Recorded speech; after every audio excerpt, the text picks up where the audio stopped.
How we doing, everybody? It's your boy, it's Joe, getting ready. Let's jump into some wireless today. We're kicking some 802.11's butt today, boys and girls. Uh-oh. And we're gonna be great. We're gonna be gaming tomorrow. There's so many of us. Why is there so many of us? And why is there two cartoons? Hey, who are those cartoons dancing over there?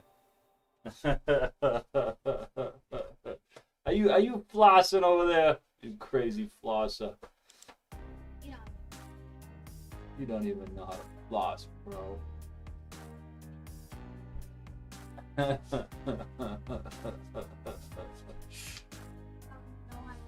no sweat. Sweat. Not even sweat. Alright. Ooh, talking some junk. You drunk. Don't get Fortnite. Junk at Fortnite. You're just got Fortnite. You can't even crack 90. You can't even crack 90s, bro. Oh, sure. So tomorrow, we're gonna 1v1. Oh, Creative tomorrow. that sounds like a challenge.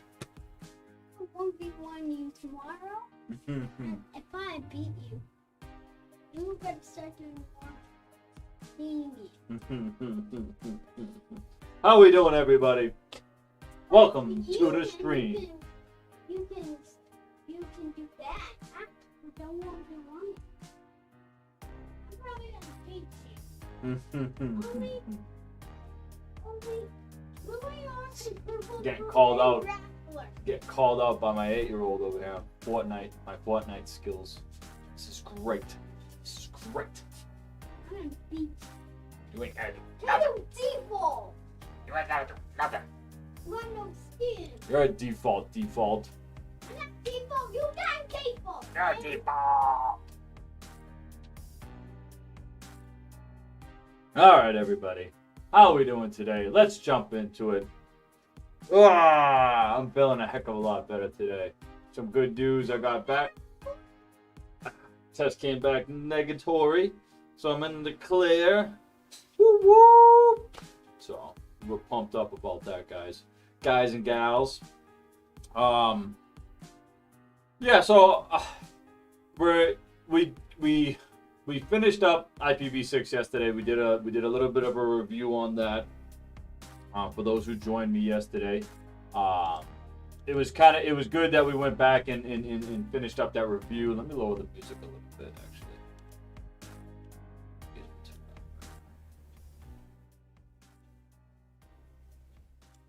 So we went back and we finished up that review on IPv6, which was really good. It's something that needed to happen, needed to get done. And then we jumped into chapter 26, the introduction into the fundamentals of wireless local area networks. Today we're going to be finishing off chapter 26 and then jumping into 27. I've been on Packet Tracer. I got Packet Tracer already up. I've been on Packet Tracer most part of my day today, because yesterday when I was trying to set up the lab, I was having a hard time, I guess, going through the configuration on the wireless LAN controller and the APs, the access points.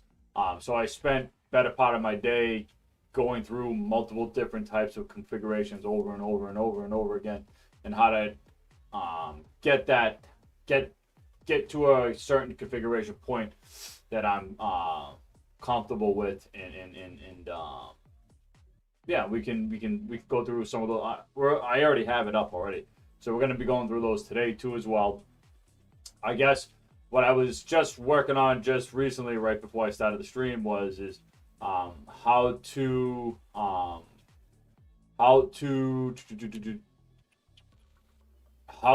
break off access points off on multiple different VLANs while having those supported by one wireless controller, using a router, pretty much like using a router on a stick topology with having the VLANs broken off into a switch.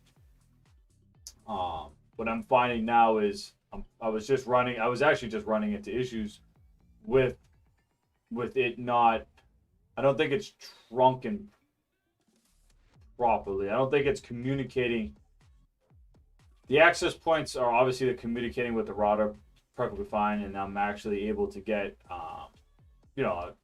very easily. I'm able to get. How about we just jump over there and take a look? So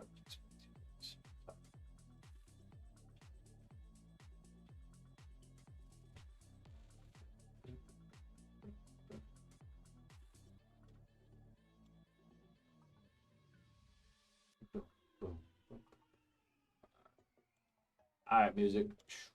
Time to go up. There's a time and a place for music, and right now is neither.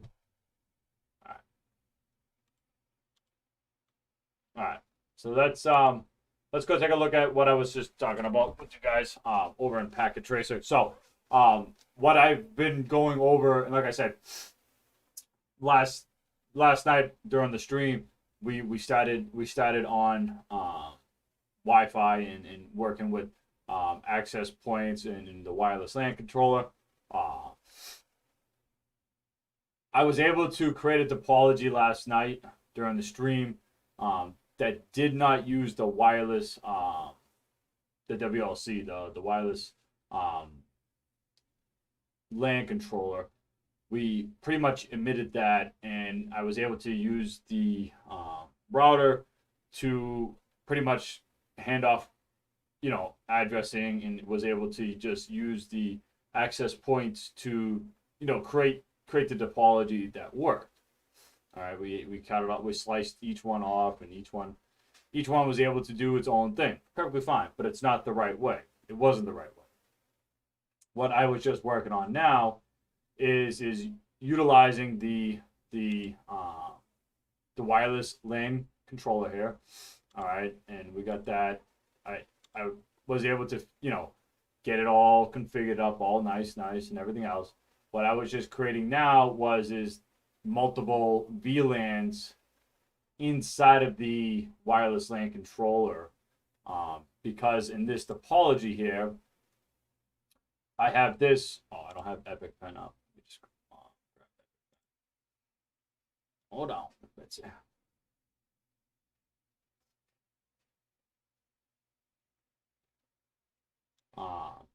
What I got going on here is this is VLAN 10 right here.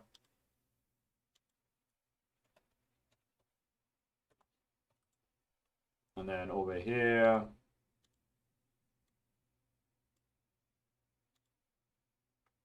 this is VLAN 20. Real easy. You know what I'm saying? Real easy.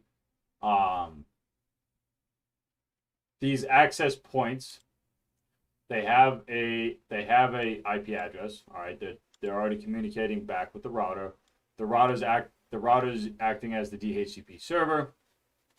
It's handing out addresses for VLAN 10 and VLAN 20. I have the router. We can take a look at the router's configuration real quick. Get rid of those.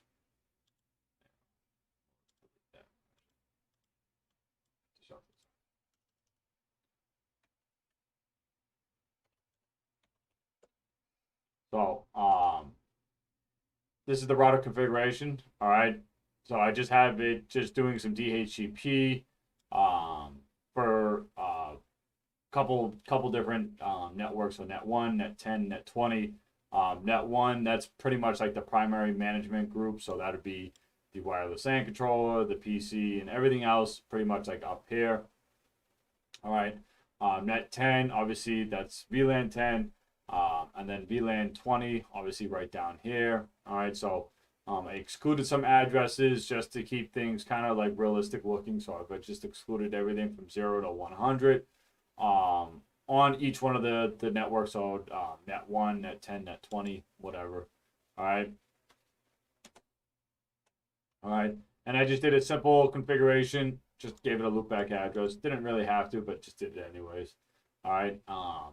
And then on the interface, the main interface, we just have the simple 192.168.0.1. From pretty much from the switch here, that's just there. You know what I'm saying? Not really doing much. Then we have, these are the pretty much the primary interfaces we have. So we have the gig 0-0.1. That's going for that's the native native VLAN. So that's doing all the encapsulation tag for the VLANs over here. And that's just got the simple address of 192.168.1.254 on the /24 network there. Same thing. We have VLAN 10, VLAN 20 here. Again, I kept with the same kind of address range on things just to keep things simple. And that's just finishes the router's configuration. So it's just doing some DHCP services for the network here, and then it's also acting as the gateway for all of the devices too. All right, so it's pretty simple, pretty straightforward. Yeah, we can go back to that in a second. And then the management, we just kept it as what it would just come out of the box at the 192.168.1.1.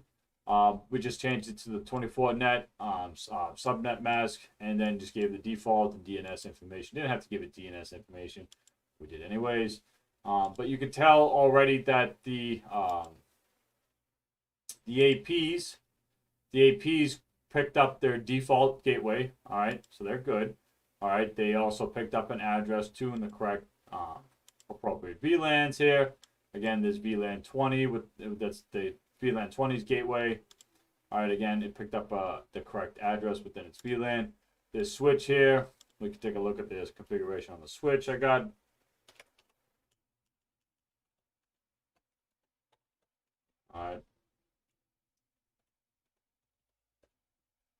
All right, so the switch here, just very, very simple, not really much of anything. All right, so we have it trunking on gig 1 to the router, okay? We just set up that trunk port. Actually, I'm moving in the wrong direction, guys. I'm moving it over by my head that you guys can't see anything. So we're just trunking over this interface right here, and then we're also trunking on this interface because I guess what I assumed is you need to have that trunking for tagging purposes when we start slicing configuring VLANs on this wireless LAN controller here.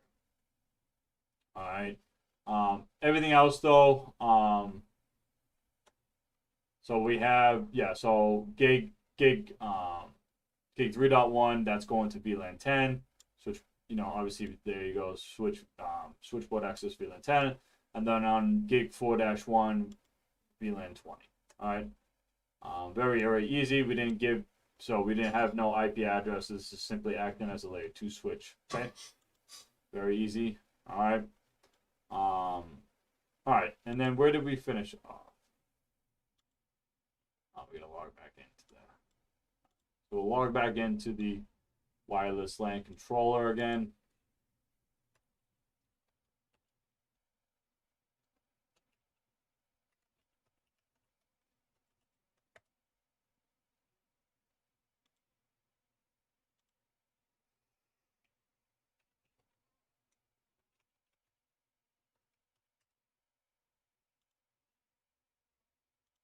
I'll put it there. Forget the password. No, I just found it. All right. So we go over to controller. From controller interface. All right. Now, what I'm having, I guess what I'm running into problems here is this is where I was slicing this up to create. Now let's do this though. Let's take a look at the management And I just want to see how that's configured. Port 1. Enabled.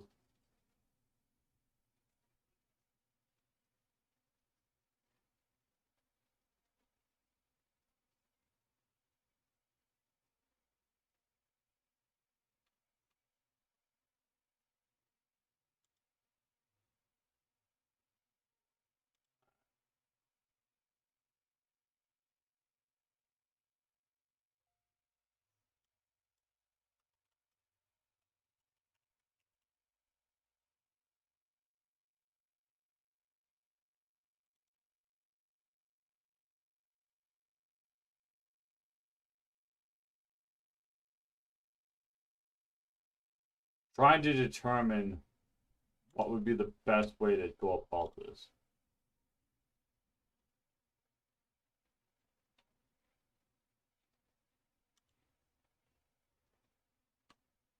On how to accurately set this up.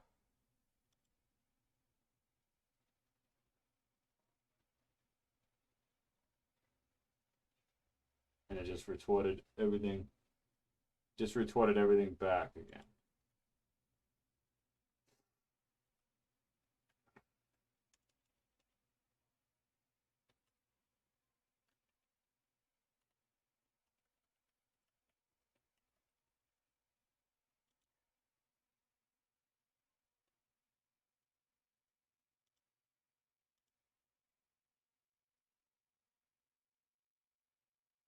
Let's do this. Let's go back and let's erase it.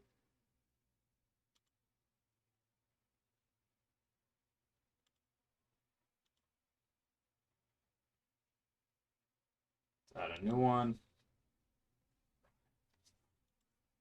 I'm going to name it Corp.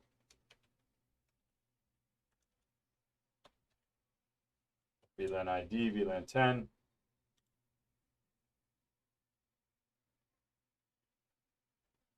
Now, see, this is where, again, things get a little fuzzy with these wireless LAN controllers, at least from my perception.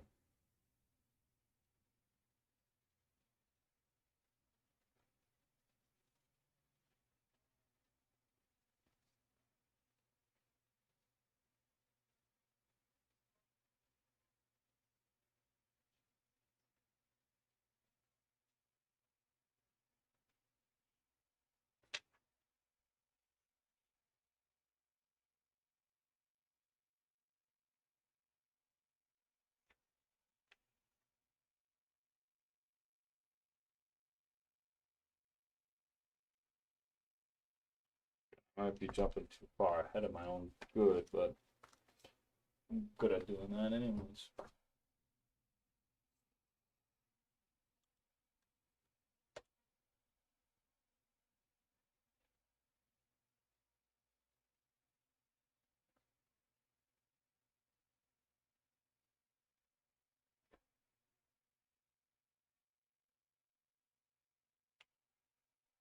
Port 2, sure. All right. Interface ID. See, what I did was I gave it the IP address of the actual AP. That might not be right.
We didn't pick up the. We didn't pick up the controller's IP address.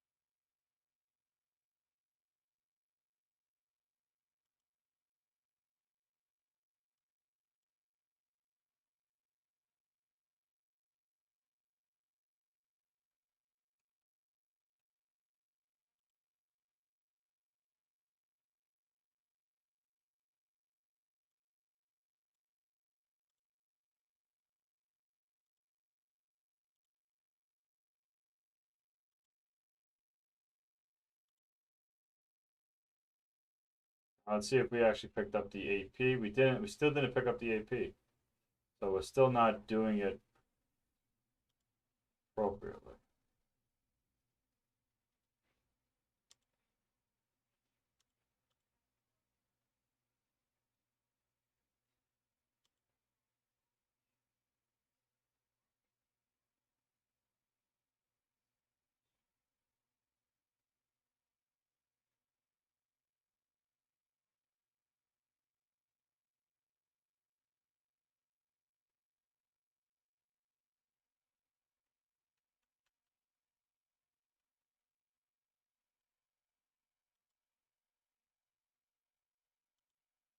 Yeah, see, we still didn't pick up the.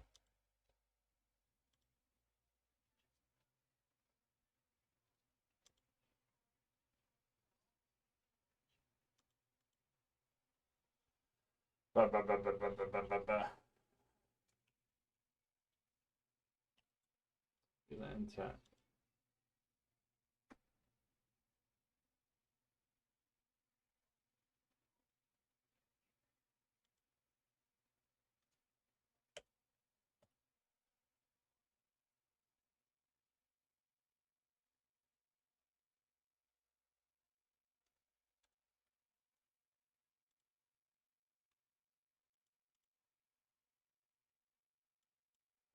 Give it the AP's address this time. The AP's address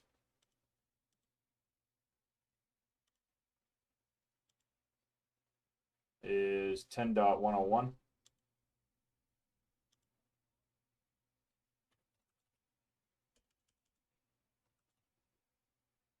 Net gateway 163.168.10.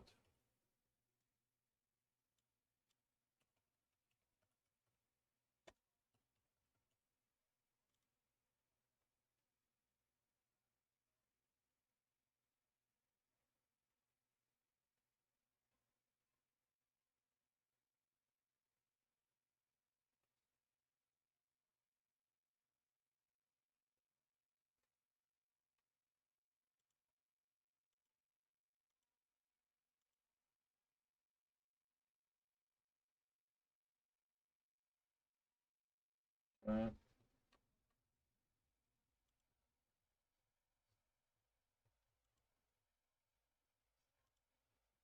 Still didn't pick up the controller.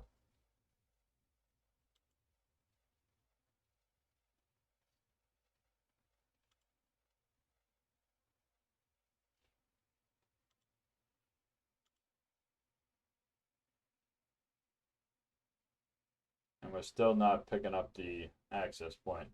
So there's definitely, I'm doing something wrong with how I'm going about this.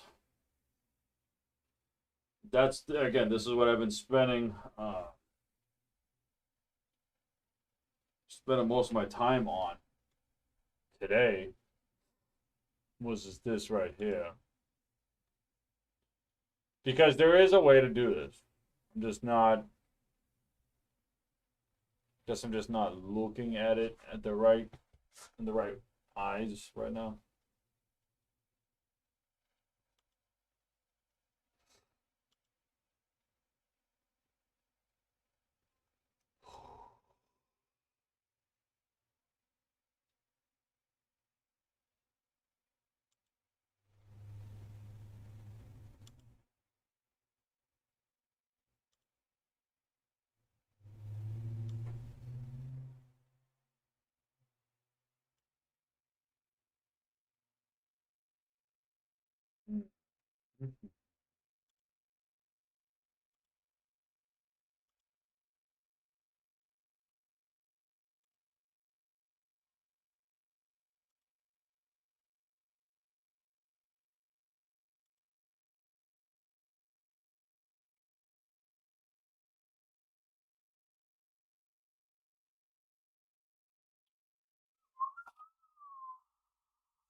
I wonder though.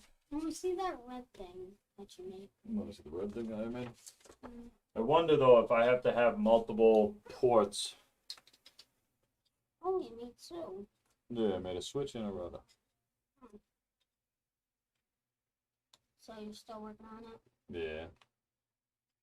Oh. Eating all the mints. Mm-hmm. Yeah, I know what's in your mouth, buddy. A hunter. Exactly, mints. Little psycho. This is my first one. Yeah, okay.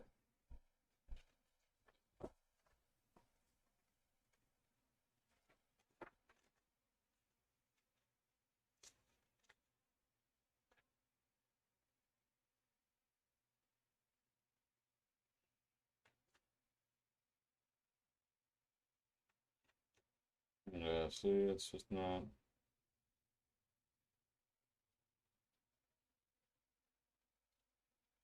It's not explaining the configuration in a way that I am able to put it in now. I don't think I need to add multiple.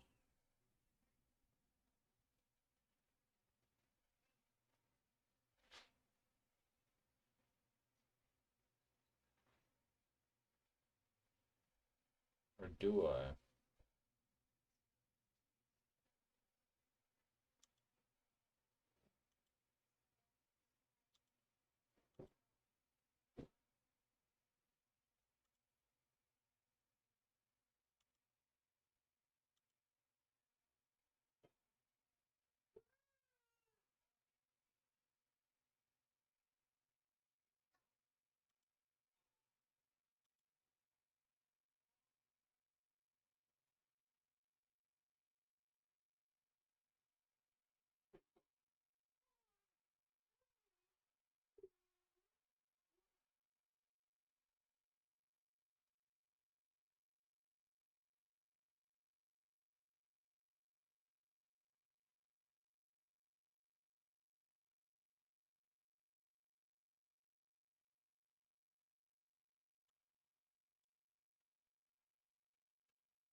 This is just a shot in the dark that I'm doing now.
There's no way to assign another IP address to that. So what I just do is really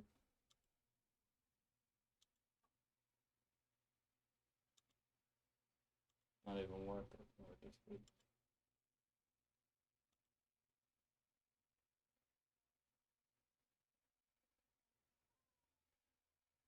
Oh wait, did it pick it up?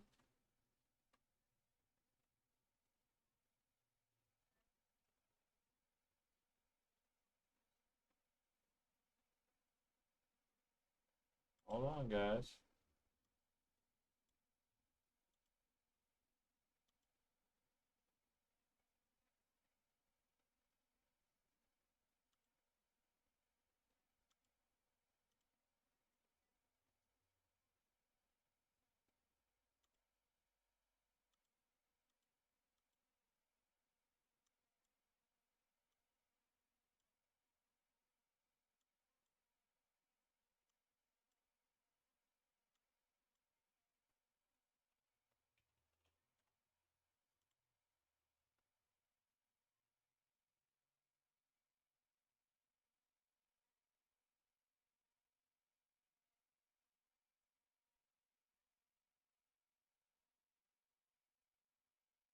Is it gonna connect or what?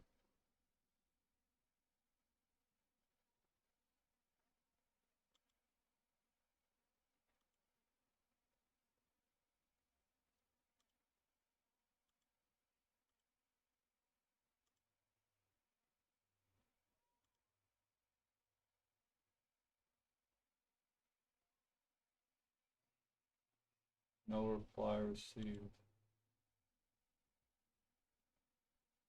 Yeah, so I picked it up.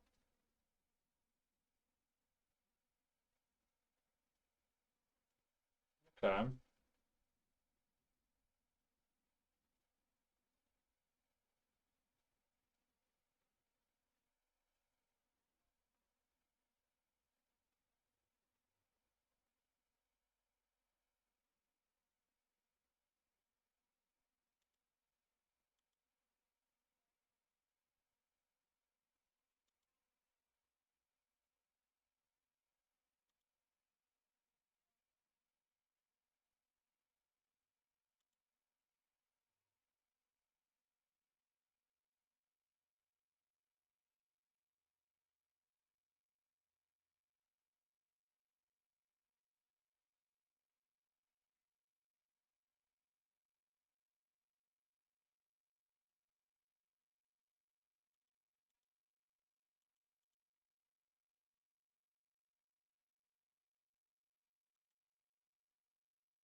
This is not connecting.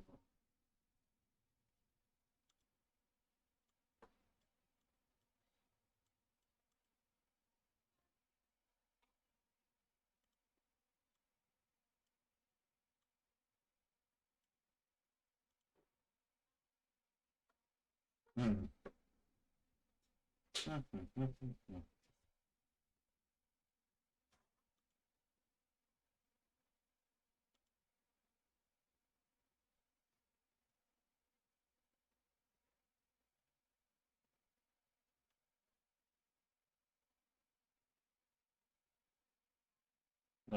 It's not connecting now.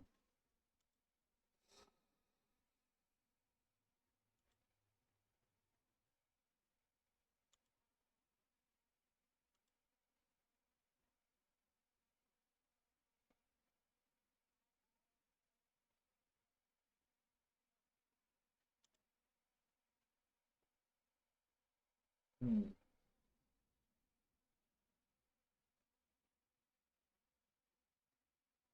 All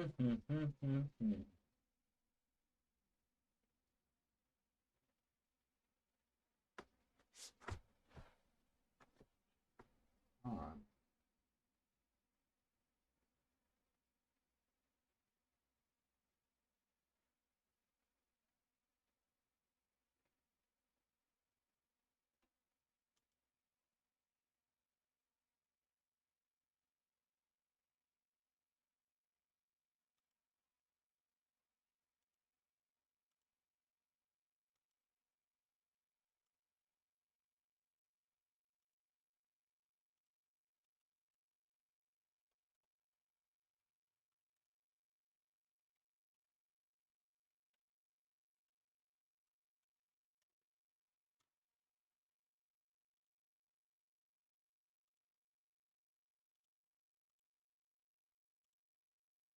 I want to see if this picks it up before I even configure the VLAN.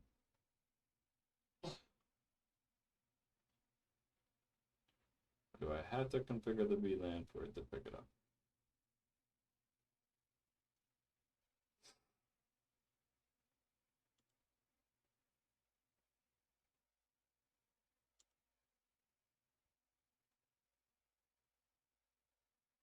So it hasn't picked that one up. So let's make the VLAN interface. New. Call it Pro. VLAN 20 it.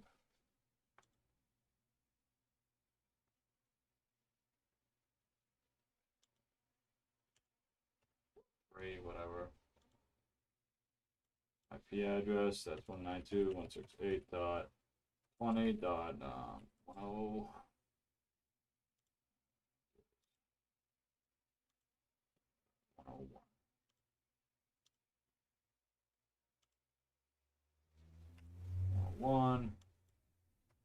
5.5.5.0, gateway 192.20.254, 168.1.4.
That's only picking out that one AP.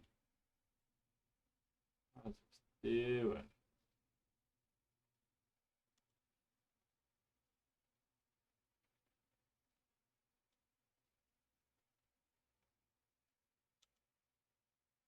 I haven't configured the same way, right? Let's take a look.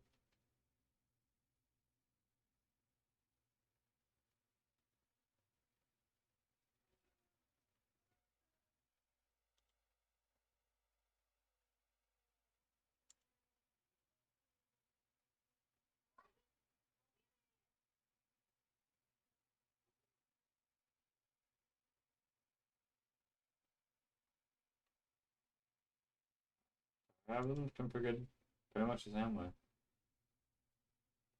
But it's still only picking out that one.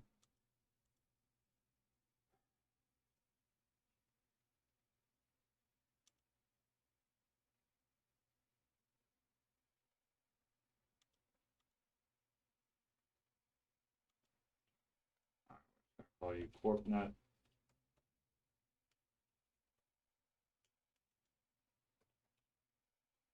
SSID would be just Corp.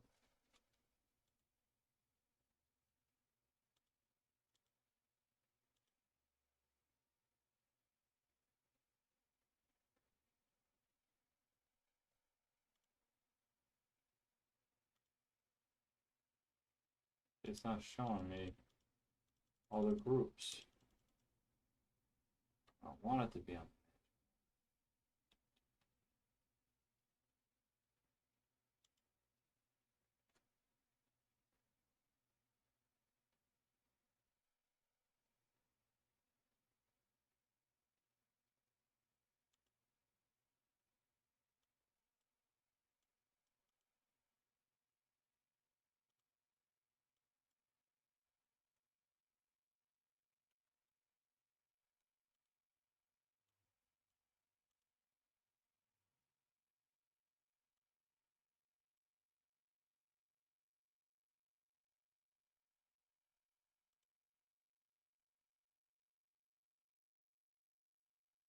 Finally get it to work? Maybe. I got traffic going like crazy. All the blinky lights.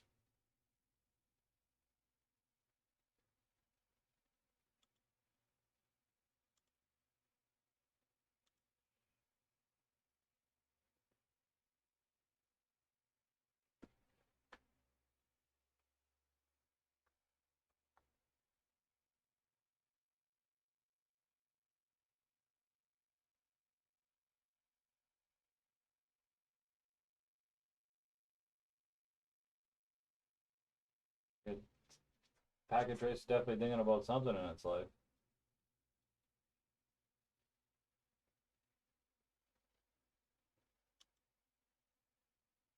Did I explode packet tracer?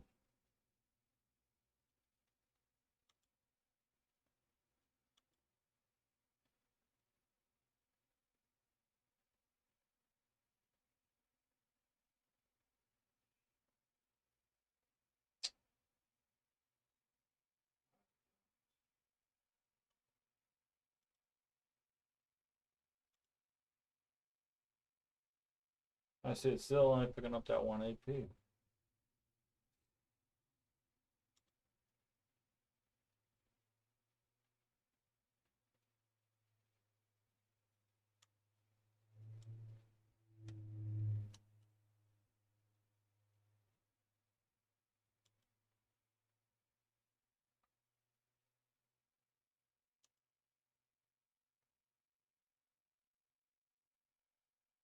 Worked for a second.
Think I broke packet tracer.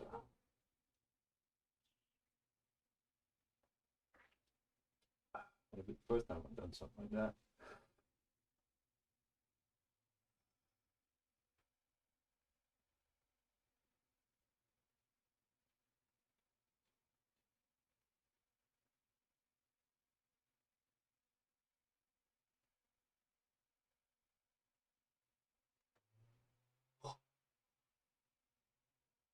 Yeah, see, it's still only picking up that one AP. What thinking smelly fartzos is it doing?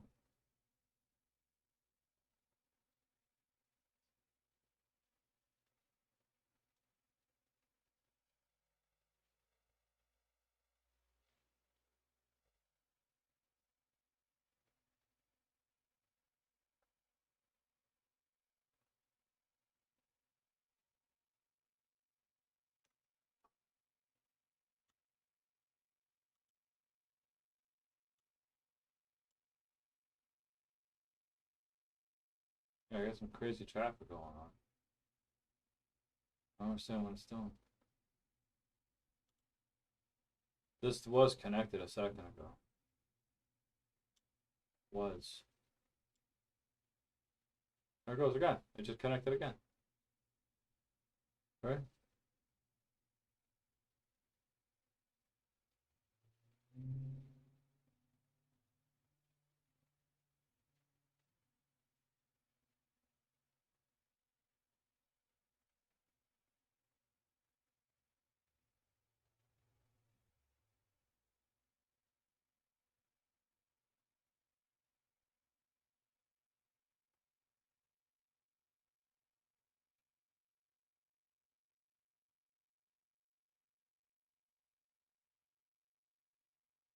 Yeah, I wish you would give me some more information on what's going on with it. It definitely broke us.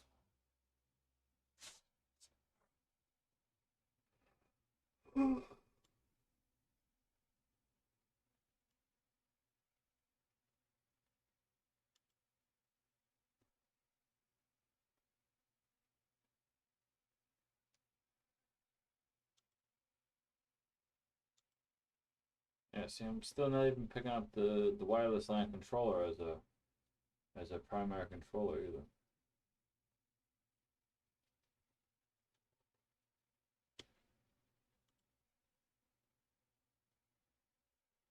Crazy things. Crazier things have happened. Though. What you got to do?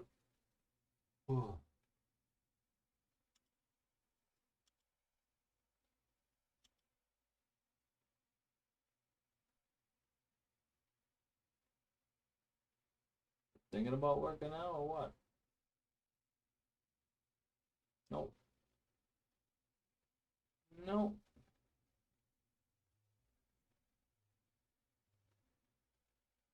It's funny, it connects for a second and then drops. What am I doing wrong, man? That is something strange, I'll tell you.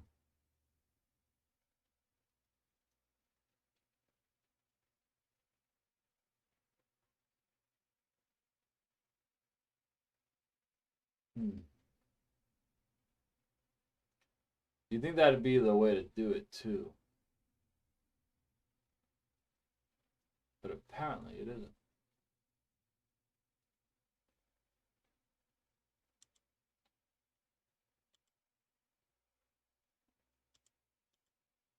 Apparently it isn't. Like it's still not picking up the other AP. Yeah, see now it just keeps on dropping the service. I think I, yeah, I think I did something. It definitely broke something here. Definitely broke something here.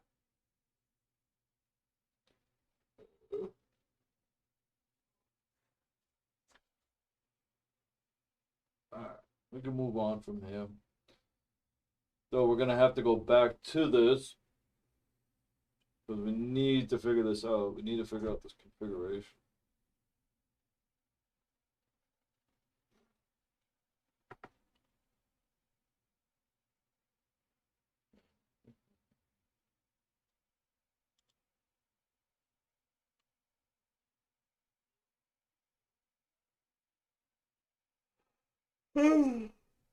I'll be right back, guys. I'm just gonna go make a cup of coffee. Maybe throw on my baseball cap too, so I don't look like a crazy guy. Hold on.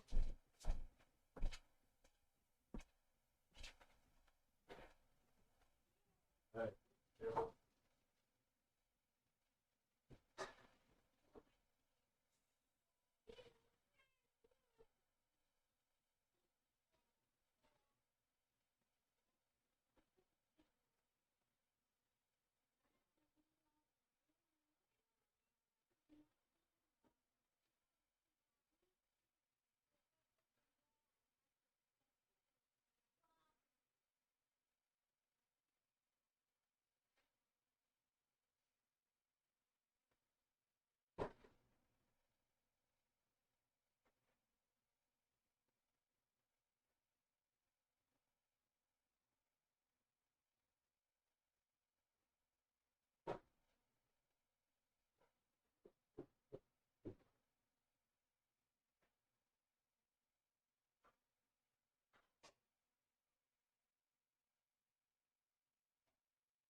Back in business.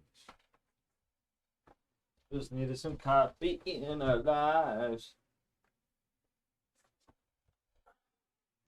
Now we're happy. All right, let's continue on reading. Kind of, sort of, where we left off here.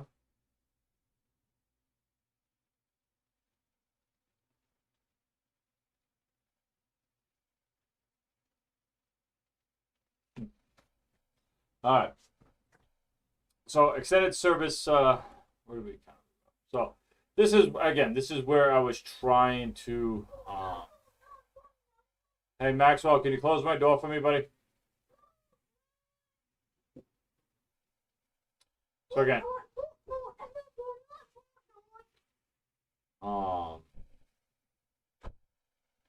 this is kind of where I was trying to understand and trying to implement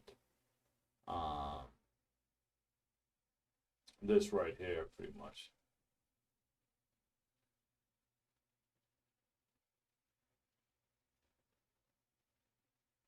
Type of flows within the BSS, basic service set. You might be wondering why all client traffic has to traverse the AP at all.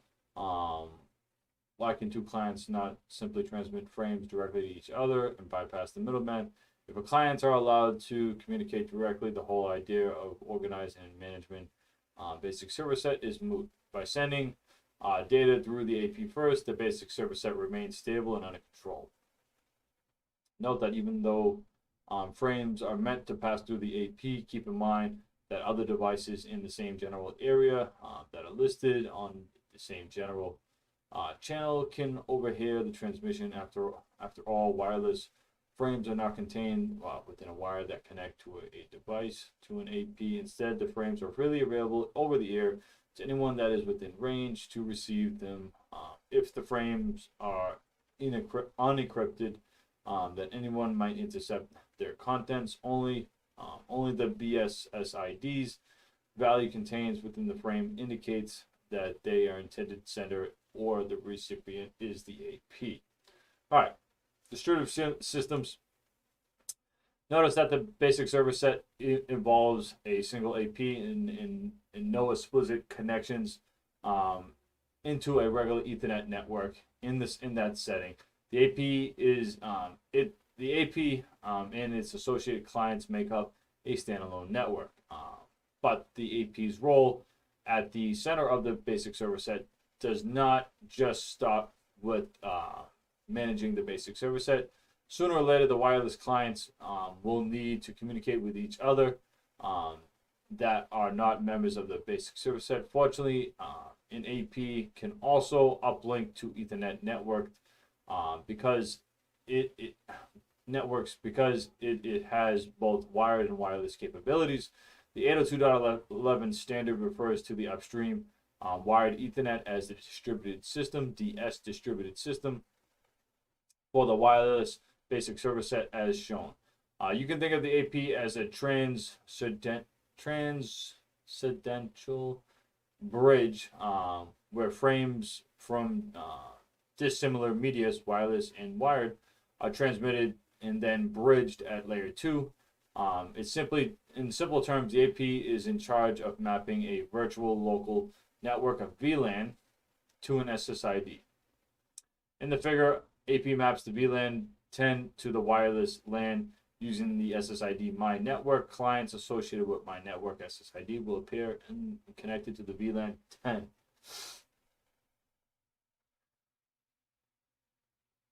Now, I'm just not seeing how that happens. I'm not seeing the configuration for that.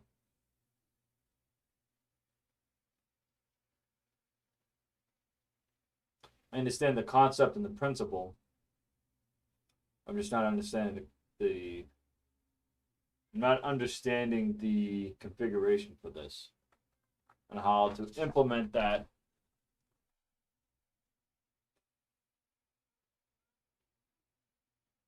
Distributed systems supporting a basic service set. Concept can be extended so that multiple VLANs are mapped to multiple SSIDs. To this, the APs must be connected to the switch by a trunk link that carries the VLANs. In the figure, VLAN 1020 are trunked to the AP over the distributed system. The AP uses the 802.1q tag to map the VLAN's numbers to the appropriate SSIDs.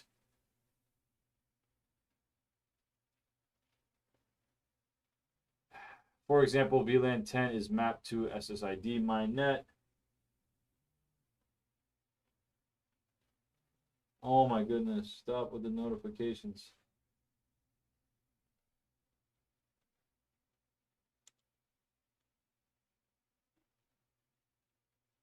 I think I got something bad going on.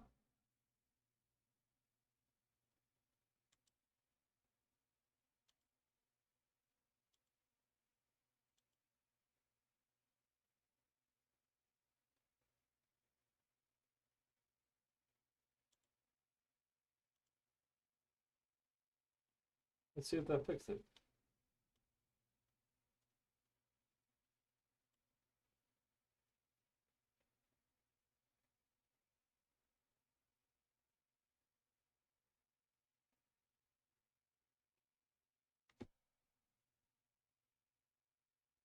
Now again, I did a similar thing. I have this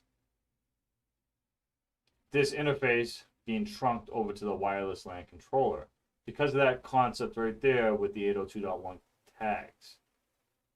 Okay.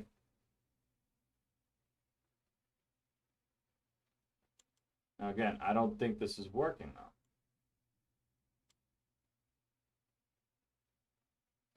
We're making a connection, but it's not working.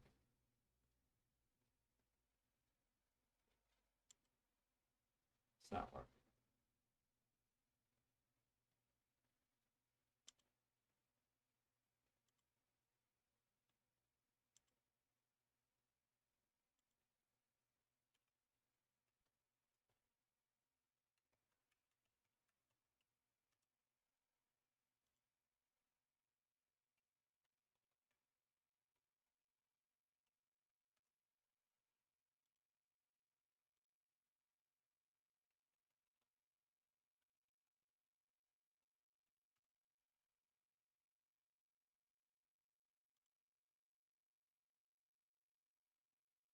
Again, it is not.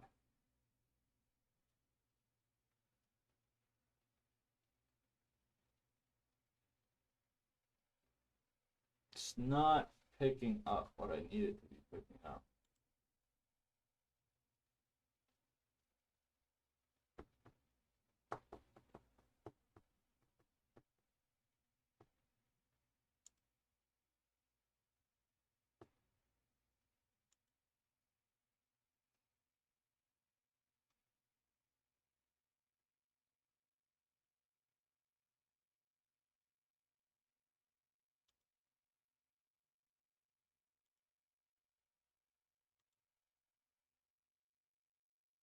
One nine two one six eight dot 20.101.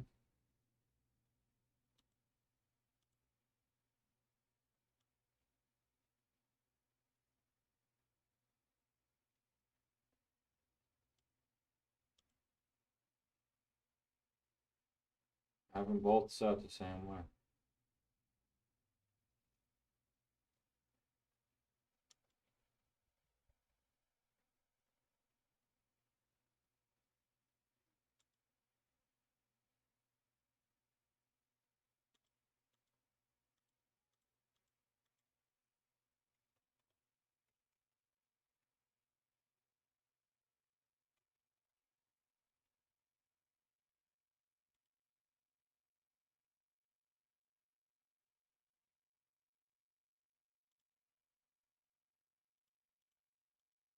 It should be letting me choose the interface group.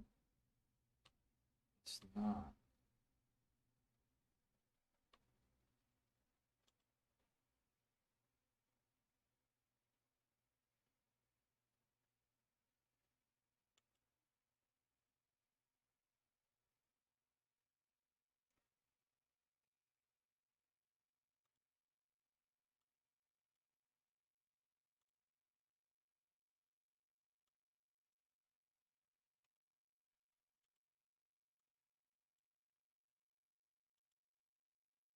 See, it's picking up the totally, totally wrong.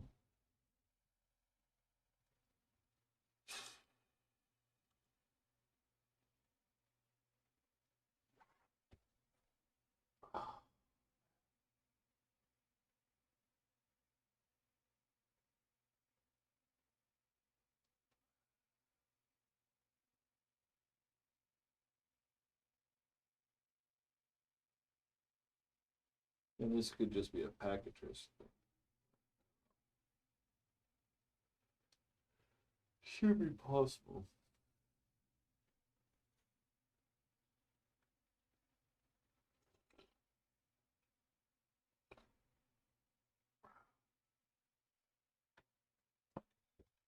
Maybe I'm just not bright enough. Yeah, wouldn't be the first time.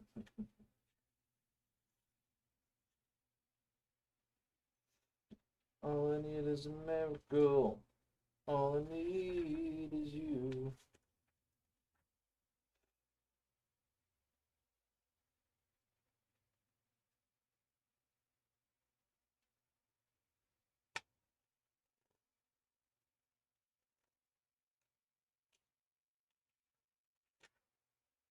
All I need is a miracle.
All I need is a miracle.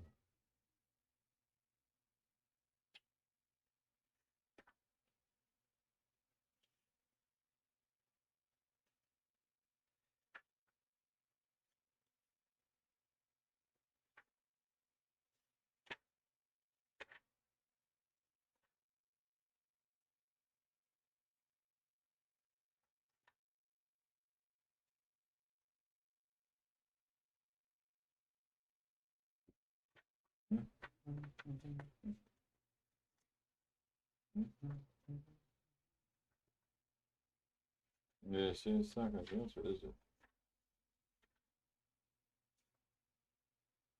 It's actually not even gonna talk about it. Disappointed. I wanted to really know.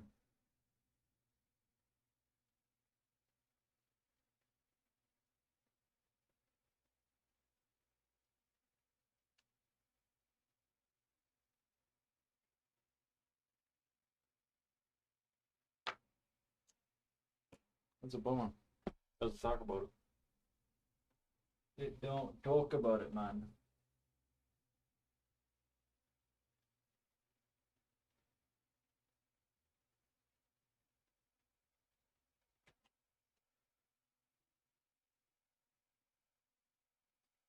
This is just playing broken again.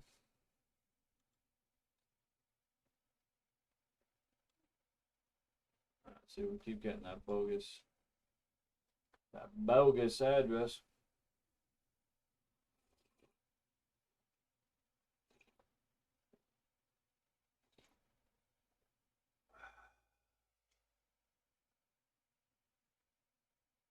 All I need is a miracle. All I need is you.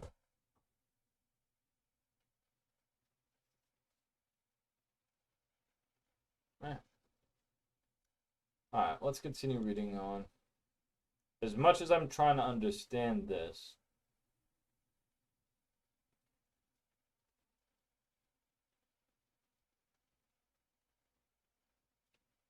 again, unless I'm going about it all the wrong way,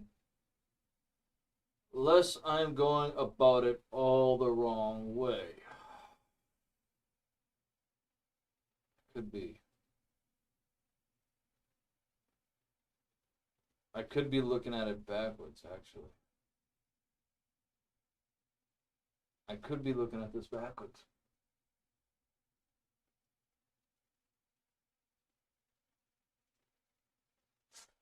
Could be looking at this backwards. And that might be what my problem is.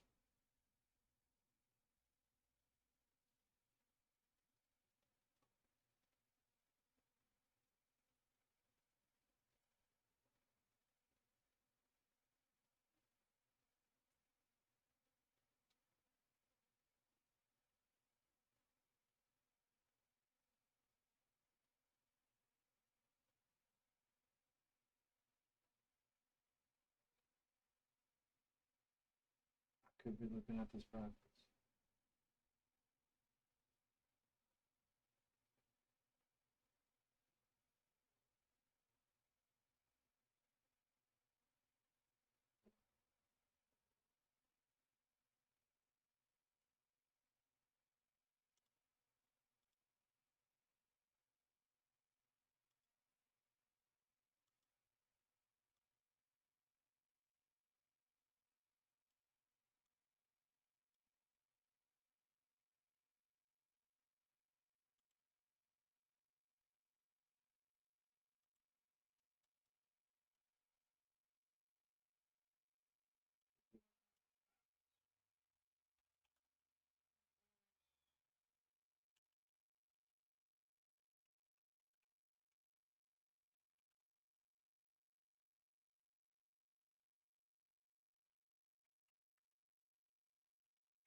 One, six.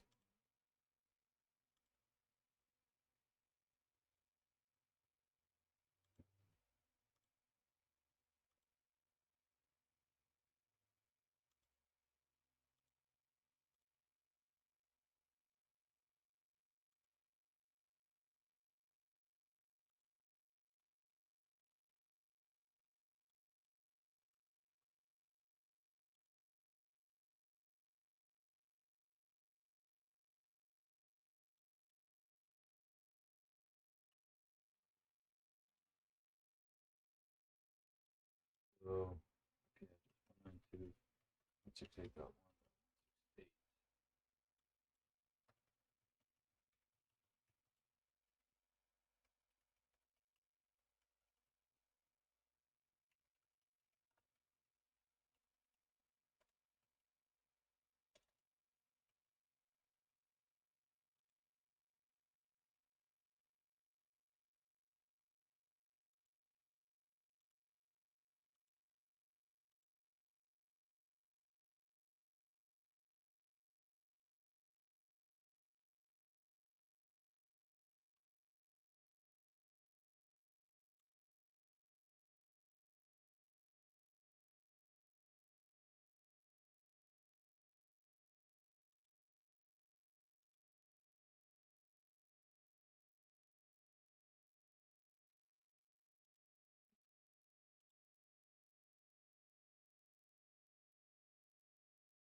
See, they're working now. Yeah, sure. Yeah, I got my own IP addresses and they're all working, but it's not how I wanted it to be. I want them to be in their own VLAN.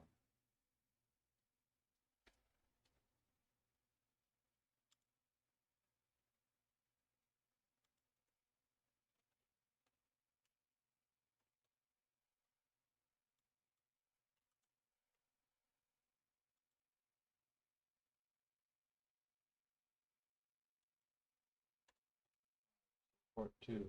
Cool.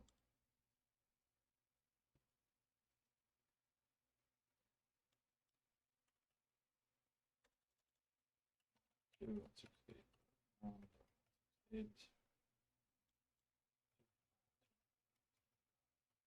2, 4. Oh, wait, yeah. That one's good. 10.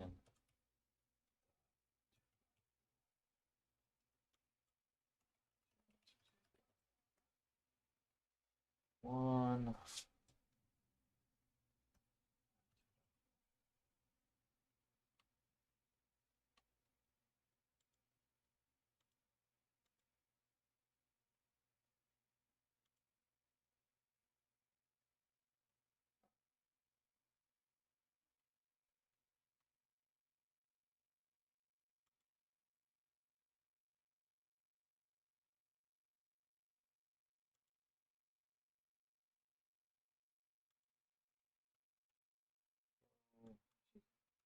Twenty.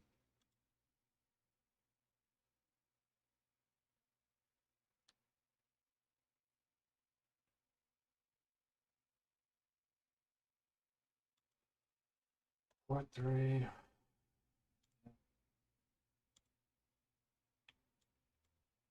2. 8.1.168. 0.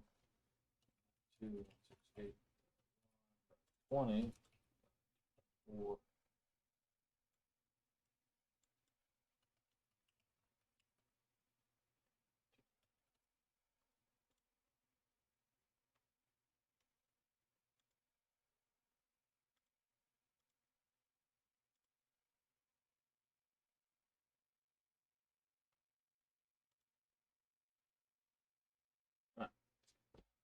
All right. So we got those VLANs. Very good.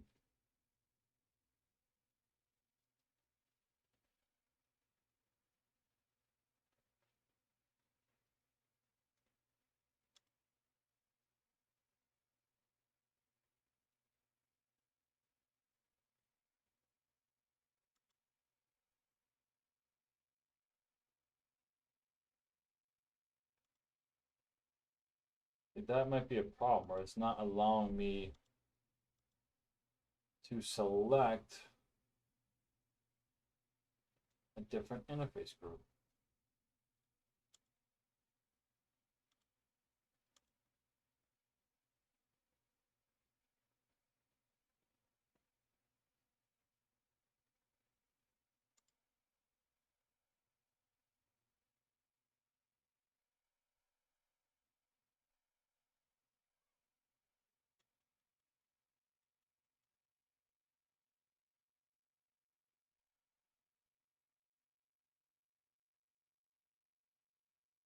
I don't know if this is the right way to do it right here.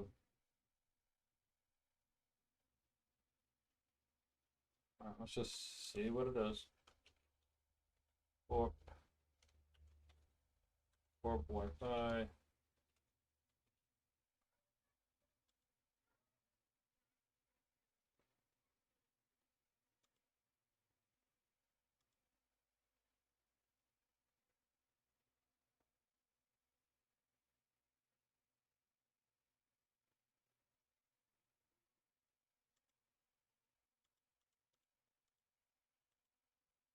It doesn't let me do anything to it.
It's just not.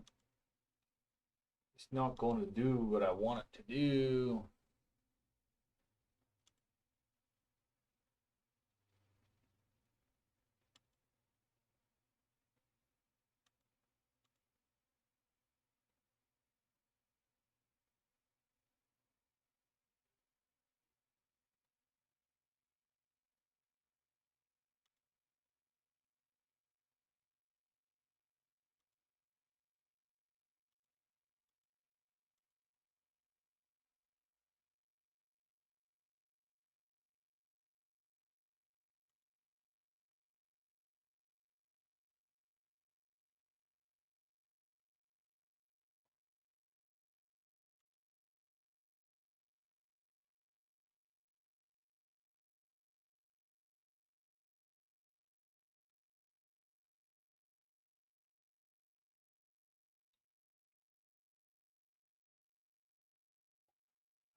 Access book groups.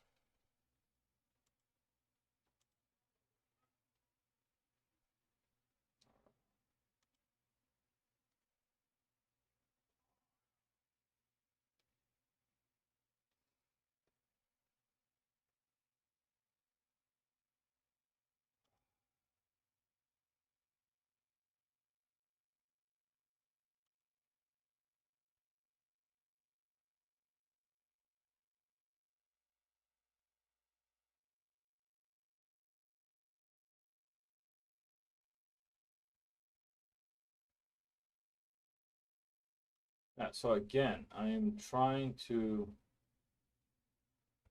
and it's just not.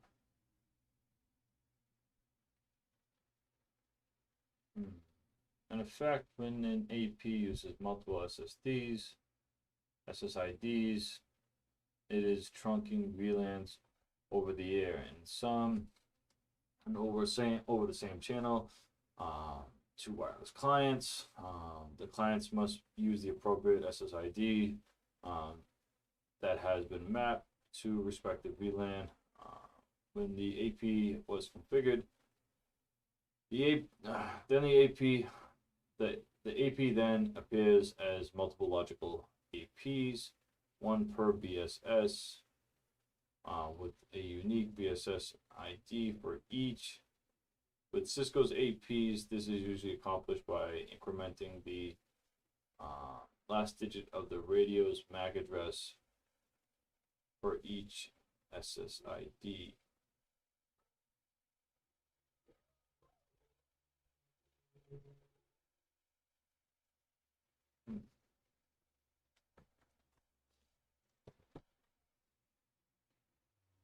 Even though an AP can advertise and support multiple logical wireless networks, each of the SSIDs covers the same geological area.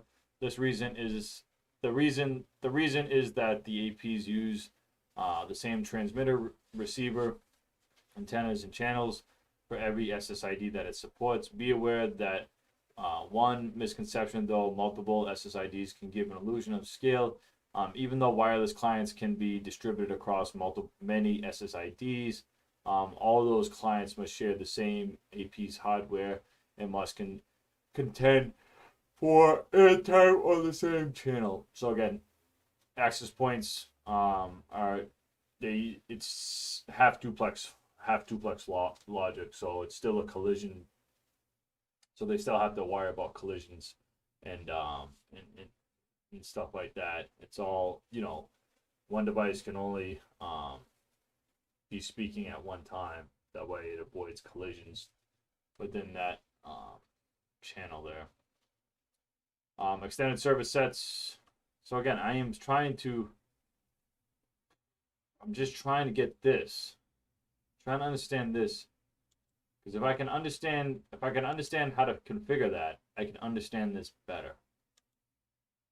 That's where I'm getting stumped up.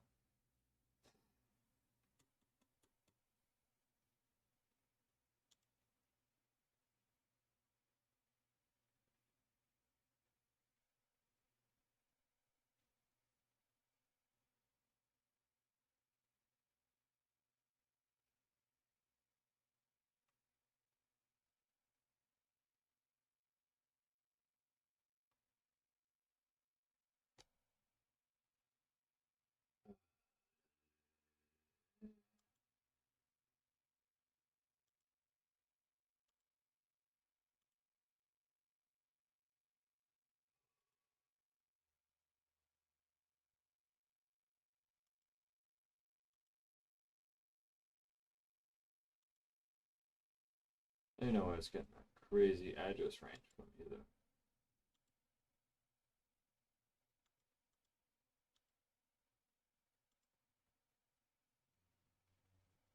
Like that is just some weird address range that's pulling up.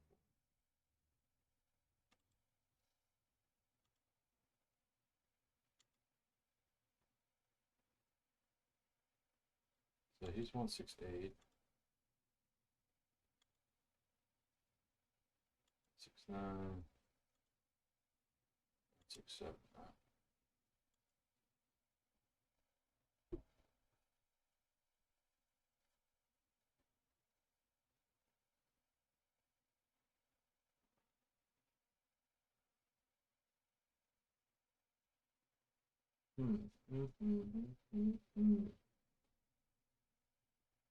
I haven't been stumped like this since I started all of this.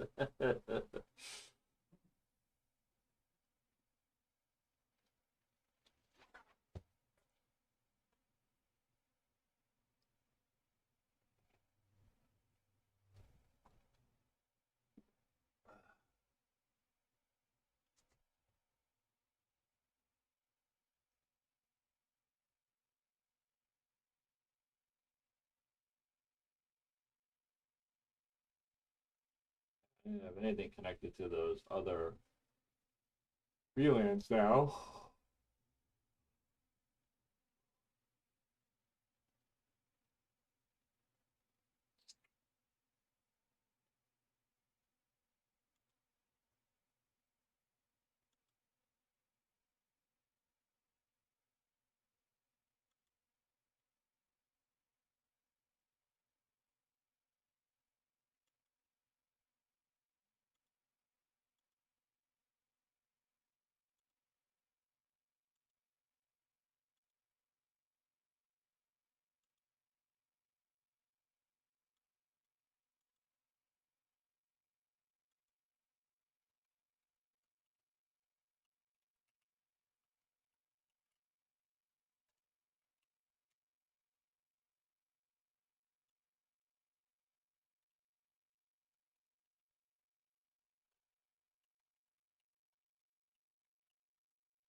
always fails the first time.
Now again, I'm going back to the point that maybe it's just a packet tracer thing that I'm having issues with,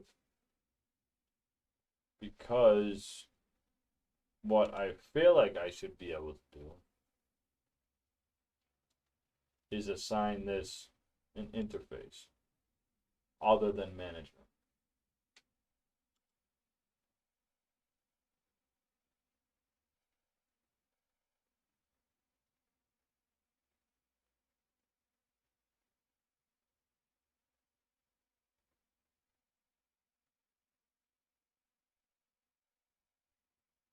Because if I can select other than management, I'd be able to select the other interface groups that I have built in. Man.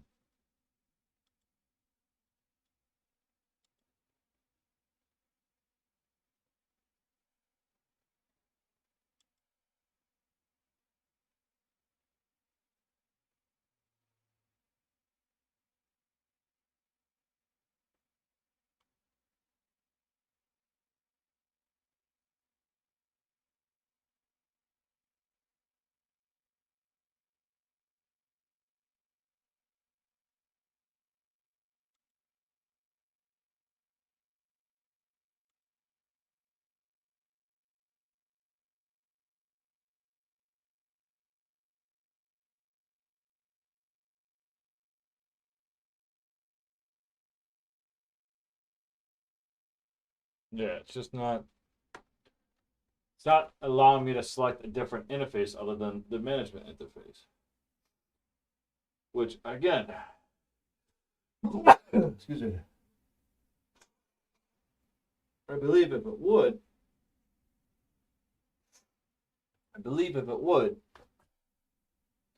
then I would be able to do what I'm trying to do here.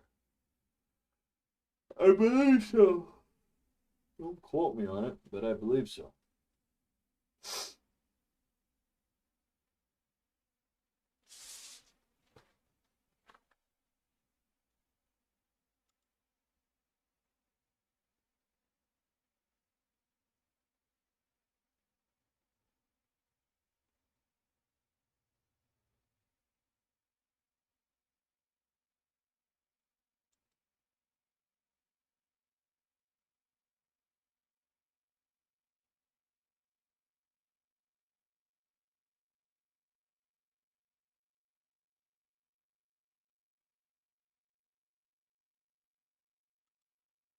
I don't think this is doing any DHCP. Yeah, it's not doing any DHCP.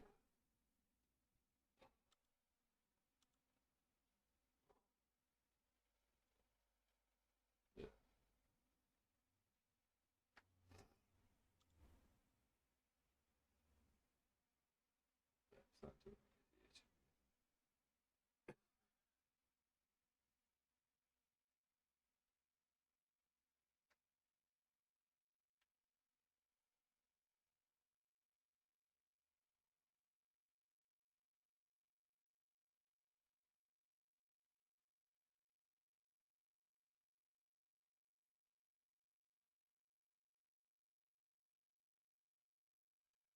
It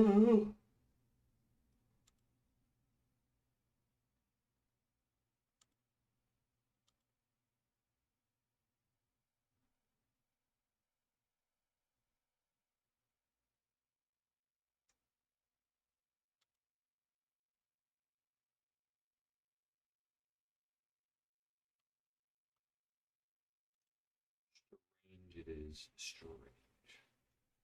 Again, I'm just trying to understand this concept that it's illustrating, and I thought by what I just did when I eliminated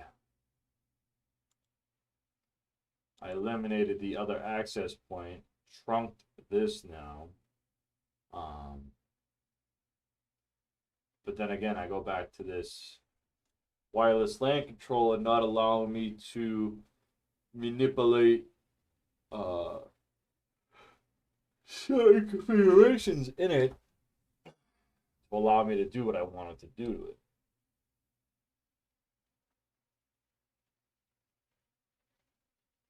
And I got like cold chills all of a sudden. I don't know why. Doing fine. I'll let it put the now.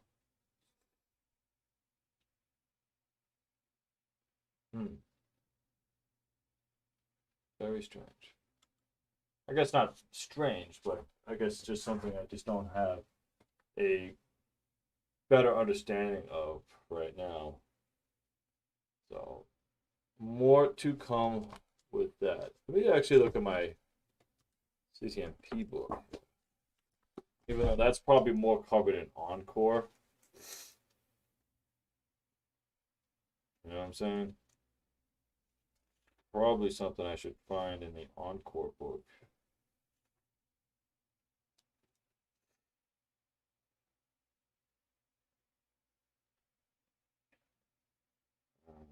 Tunneling. Let's see.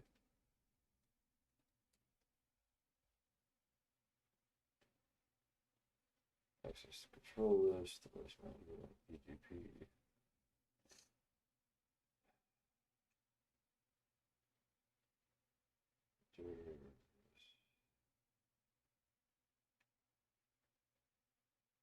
Yeah, it's not. Wi-Fi's not covered in there. Oh boy, oh boy, oh boy. Boy. Alright, let's continue reading then. Alright, we'll have to take a step back to that later. Alright, normally one AP cannot cover an entire area where clients might be located. For example, you might need wireless coverage throughout an entire floor of a business, hotel, hospital, or other large building. To cover more area than a single AP's cell can cover, you simply need to add more APs and spread them geologically. When APs are placed at different geological locations, they can be interconnected by a switch infrastructure. The 802.11 standard calls this the extended service set, as shown. The idea is to make multiple APs cooperate so that the wireless service is consistent and seamless from the client's perspective. Ideally, any SSIDs that are defined on one AP should be defined on all APs in the extended service area. Otherwise, it would be very cumbersome and inconvenient for a client to reconfigure each time it moves into a different AP cell. So this is just going over the extended service area. Okay, you have multiple APs, all right, that share a SSID. So my network. Okay, yes, they have different basic service set IDs.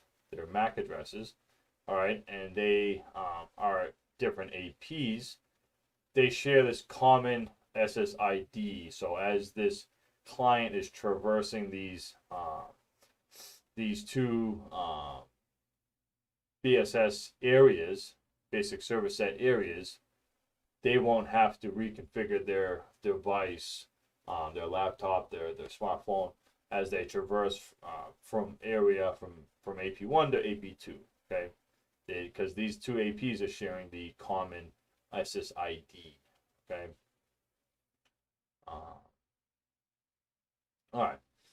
In an E extended service area, a wireless client can associate one AP while it is in the physical located near that AP. If the client later moves into a different location, it can associate with a different nearby AP automatically. Passing from AP to another is calling roaming. All right. Keeping in mind that each AP offers its own BSS on its own channel to prevent interference between the APs as a client device roams from one AP to the other. It must scan the available channels to find a new AP and BSS to roam towards. In effect, the client is roaming from BSS to BSS and from channel to channel. All right, very good. All right, independent basic service set. Usually a wireless network leverages APs for organization control scalability. Sometimes that is not possible or convenient in an impromptu situation. For example, two people want to share and exchange an electronic documentation. At a meeting, might not be able to find a BSS available or work to avoid having to authenticate to a production network. In addition, many personal printers have the capability to print documents wireless without relying on a regular BSS or AP. The 802.11 standard allows two or more wireless clients to communicate directly from with each other, no matter means of network connectivity. This means, as an old ad hoc wireless network, a independent basic service set, so IBSS. All right. As shown, for this to work, one of the devices must take the lead and begin advertising a network name and then the necessary radio parameters, much like the AP would do so. And the other device can then join as needed. The IBSS are meant to be organized in an impromptu distribution fashion. Therefore, they do not scale well beyond 8 or 10 devices. All right. Again, remember the logic that these access points are using. That it is a hub, for instance, type of logic. Okay. You're sharing all that. You're sharing all that hardware on that device. All right. So no matter how far you think scale it, remember that you're still sharing. It's all just going back to that one access point. All right. Another wireless topology. Wireless APs can be configured to operate in non-structure modes. When a normal BSS cannot provide the functions that is needed, the following sections cover the most common modes. So repeaters. Normally, each AP is a wireless network. Normally, each AP in a wireless network has a wired connection back to the distributed system or switch infrastructure to extend wireless coverage beyond the normal AP's cell footprint. Additional APs in the wired connections can be added. In this scenario, it is not possible to run a wired connection to a new AP. The cable distance is too great to support Ethernet communication. In this case, you can add an additional AP that is configured for a repeater mode. A wireless repeater takes a signal it receives and repeats that transmission in a new cell area around the repeater. The idea is to move the repeater out away from the AP so that it is still within range of both APs and the distant client. All right, extending the range of the AP with a wireless repeater. If the repeater has a single transmitter or a receiving, it must operate on the same channel that the AP is using. That can create the possibility that the AP signal will be received and retransmitted by the repeater, only to receive again. The AP having to efficiently throughput because the channel will be kept busy twice as long as before. As a remedy, some repeaters can use transmitters and receivers to keep the original and repeated signals isolated on a different channel. Once transmitters and receivers pair is dedicated to the signal in the AP cell, while the other pairs is dedicated to the signals of the repeater's own cell. Okay. Working bridge. Suppose you have devices that support a wired Ethernet link, but is not capable of having a wireless connection. For example, some mobile medical devices might be designed only with only a wired connection. While it's possible to plug the device into an Ethernet connection when needed, a wireless connection would make it much practical. You can use a workbench bridge to connect the device's wired network adapters to the wired network. Okay, rather than providing a BSS basic service set for wireless service, the WGB becomes a wireless client of a BSS in an effort that the WGB acts as the external wireless network adapter for a device that has none. In the figure, the AP provides the BSS basic service set. Client A is a regular wireless client, while client B is an associate with the AP through the WGB. No wires, device connected through a workplace bridge. You might encounter later two types of work bridges: universal work bridge. So UWGB. Ooh, they really worked out on that acronym. A single wired device can be a bridge to a network work group bridge. WGB work group bridge.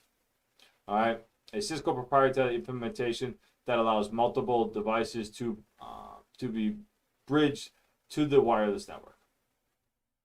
Outdoor bridge. An AP can be configured to act as a bridge to form a single wireless link from one local area network to the other over a long distance. Outdoor bridge links are commonly used for connecting buildings or two cities. This is if the LAN at the two locations need to be bridged, a point-to-point bridge links can be used. An AP configured in the bridge mode is needed on one end of the wireless link. Special purposes antennas are normally used with the bridge to focus on their signals in one direction towards the antenna. The AP at the far end link.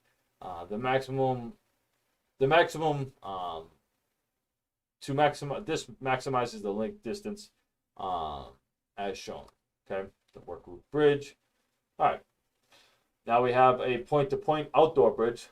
Sometimes local area networks at multiple sites need to be bridged together. A point-to-multiple point bridge link allows a central site to be bridged to several other sites. The central site bridge is currently connected to a omnidirectional antenna, such that its signal is transmitted equally in all directions, so that it can reach the other sites simultaneously. The bridge at each of the site's location can be connected to the directional antenna aimed at the central site, shown in the figure. Okay.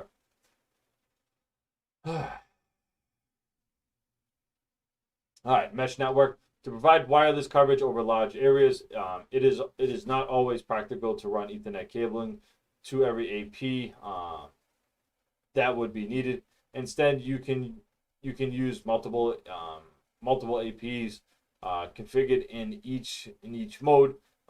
In the mesh topology, wireless traffic is bridged from AP to AP. It's in a daisy chain fashion using other wireless channels. All right. Mesh APs can leverage dual radios. One using a channel in a low range or frequency, and the other is quake in the world.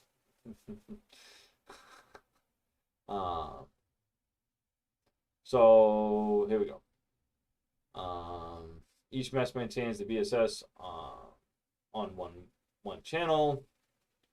Each mesh AP usually maintains the BSS on one channel, with which wireless clients can associate. Client traffic is then usually bridged from AP to AP over each channel as a backhaul network. At the edge of the mesh network, the backhaul traffic is bridged to the wired LAN infrastructure shown in the typical mesh network. With Cisco APs, you can bridge a wireless network indoors or outdoors. The mesh network runs its own dynamic routing protocol to work out the best path for backhaul traffic to across the mesh APs. All right.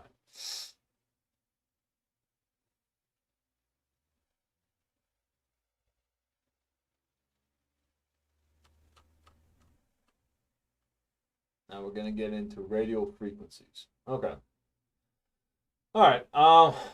To send across a wired link, an electronic signal is applied at one end and carried on to the other. The wire itself is continuous and conductive, so the signals can be propagated rather easily. A wireless link has no physical strands or anything to carry the signal along. How then can an electrical signal be sent across the air or free space? Consider a simple analogy of two people stranded, standing far apart. One person wants to send a signal, wants to signal something to the other one. They are connected by a long, somewhat loose rope. The rope represents free space. The sender at one end decides to lift his end of the rope and hold it there so that the other end of the rope will also raise and notify the partner. After all, if the rope was a wire, we would know that he could apply a steady stream of voltage at one end of the wire, and it would appear at the other. All right, shown in the end result. The rope falls back down after a tiny distance, and the receivers never notice the change. Okay. Failed attempt to pass a message down a rope.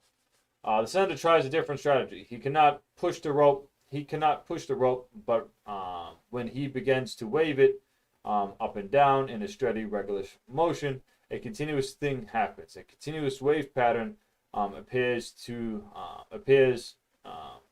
along the entire length of the rope, as shown in the figure. In fact, the wave is represented one up, one down, in down signal of the streamer's arm.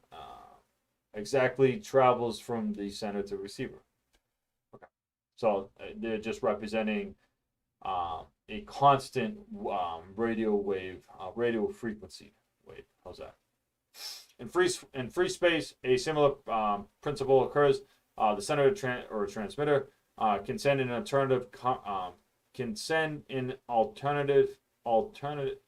alternating current into a section of wire in the tenor, which sets up moving electric and magnetic fields that propagate out in the waves as it traverses waves. The electric and magnetic fields travel along together and are always right angles to each other, as shown in the figure. The signal must keep changing or alternating by cycling up and down to keep the electric and magnetic field cycling and pushing out and outward. All right. Traveling electric and magnetic waves. Electromagnetic Waves do not travel in a straight line. Instead, they travel by expanding in all directions away from the antenna. To get a visual image, think of dropping a pebble into a pond. When the surface is still, when it is dropped, the pebble sets the water surface into a cyclic motion. The waves that result begin small and expand outward, only to be replaced by new waves. In free space, the electromagnetic waves expand outward in all three directions. Shown is a simple idealistic antenna that is the single point at the end of the wave. The wave produces an expanded outward in a spherical shape. The wave will eventually reach the receiver, in addition to many other locations and directions. Okay. All right. Yep. Wave propagation with the idealistic antenna. At the receiving end of the wireless link, the process is reversed. As the electronic waves reaches the receiver's antennas, they induce an electronic signal. If everything works well, the receiving signal will be reasonably copied of the original transmitting signal. The electromagnetic wave involved in the wireless link can be measured and described in several ways. One fundamental property is the frequency of the wave. The number of times the signal makes to complete the up and down cycle in 1 second. Shows how the cycle of the wave can be identified. A cycle can begin as the signal raises from the center line, falls through the center line, and raises again meets in the center line. A cycle can also be measured from the center of the of one peak to the center of the next peak. No matter where you start measuring a signal, the signal must make the appropriate sequence back to its starting position, where it begins to repeat the same cyclic pattern. All right. Cool.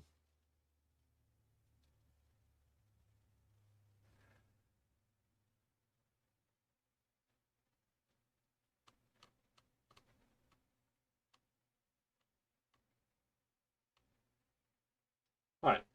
In the figure, suppose that 1 second has elapsed as shown. During that 1 second, the signal progresses through the 4 complete cycles. Therefore, in the frequency is 4 cycles or 1 hertz. A hertz is the most commonly used frequency. It is sometimes is the most common frequency unit and is nothing other than 1 cycle per second. Cool. All right. Frequency can vary over a wide variety of ranges.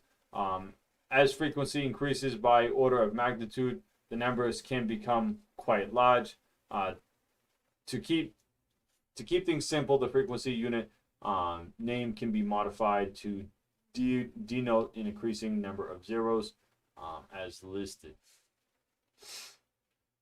We have hertz, kilohertz, megahertz, and gigahertz. All right. All right. Shown is a simple representation of the continuous frequency spectrum. Ranges from 0 hertz to 10 to the 22nd power. If only one of the 22nd power, or one followed by 22 zeros. At the low end of the spectrum, all are frequencies that are too low to be heard by humans at all, followed by inaudible noise. The highest range of the frequency contains light, followed by X, gamma, and cosmic rays. Very cool, cosmic rays.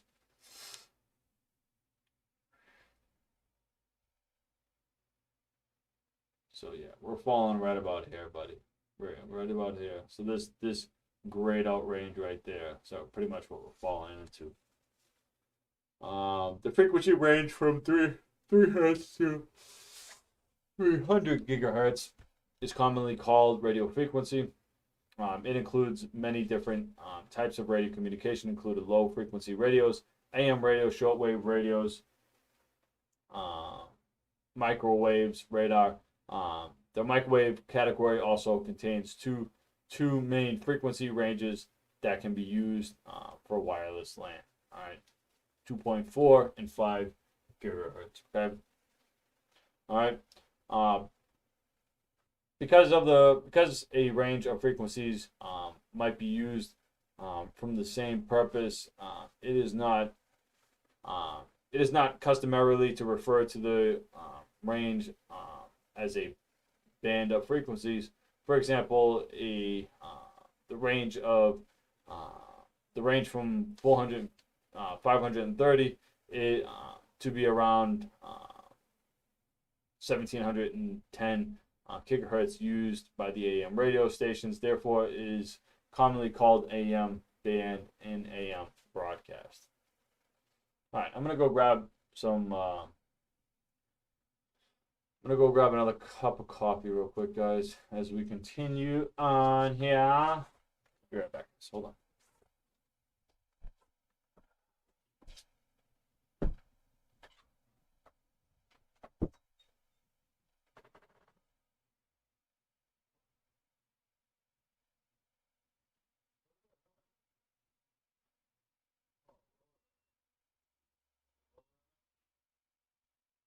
Lower. Lower.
It tastes like paper, but you can eat it. Is that what edible paper would taste like? Huh?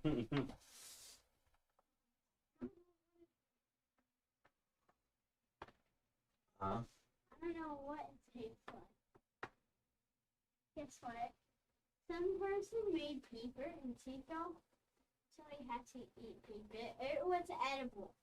Was it? Yes. You don't want to eat real paper. It's bad. It's not real paper, huh? Yeah, don't eat real paper. Let's not eat real paper. That, it was just edible paper. That's all it was.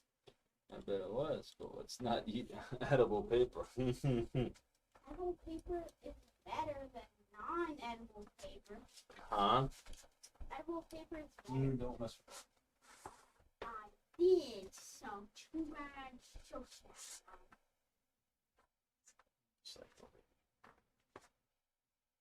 Alright, let's continue on here, guys. Scared me. Why do you have so many bookies? Because I need to read. You have so many bookies that you don't need. Yeah, I do need to study. Okay, you still need the whiteboard? I can help on it. That's dirty. Your hands are going to be all black for the back.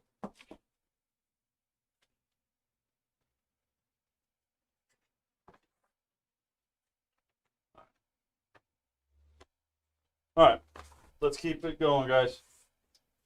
Alright, Max, go in the other room. No, I want to help. Huh? I want to help. You want to help? No, you're going to be distracting. Come on, I'm trying to focus. Damn it! Hey, watch your mouth, you psycho. I said damn it. Psycho baby. You're psycho. Alright, go watch TV. Alright. Let's keep it moving. I got some fresh coffee. Keep us going here. Alright, so frequency notations. Looks like we got some powers of 10.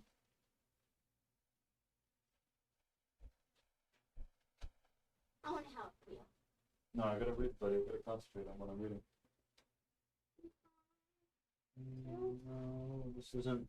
If we were playing video games, that's different, but we're not playing video games. This is something that's very technical. Alright, come on. Alright. The frequency range from 3 Hertz to 300 Hertz is commonly called the radio frequency. It includes many types of radio communications, including low frequency radio, AM radio, shortwave radio, television, FM radio, microwave radar.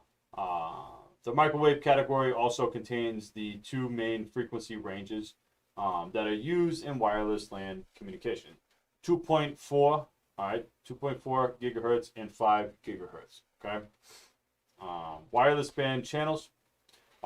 Because a range of frequencies might be used for the same purposes, it is customarily to refer to the range as a band of frequency, frequencies. Okay. No, Max. It's almost bedtime. I'm bored. Yeah, watch TV. All right. For example, the range from 530 kilohertz, kilohertz, all right, to around 1700 kilohertz is used by AM radio. All right, AM radio radio stations. Therefore, it is commonly called the AM band. All right, so that's why. So that would be commonly called the AM band. So from 530 kilohertz to around 1710 kilohertz, that is commonly called the AM radio band. Okay, all right, or AM band, or the AM broadcast band. There we go. All right, one of the two main frequency ranges used by wireless LAN communication lines between 2.400 and 2.4835 gigahertz. Okay, this is usually called the 2.4 gigahertz band. Even though it doesn't encompass the entire range of 2.4 to 2.5 gigahertz, it is much more convenient to refer to the band name instead of the specific range of frequencies instead. The other wireless LAN ranges is usually called the 5 gigahertz band because it lies between the 5.150 and the 5.825 gigahertz.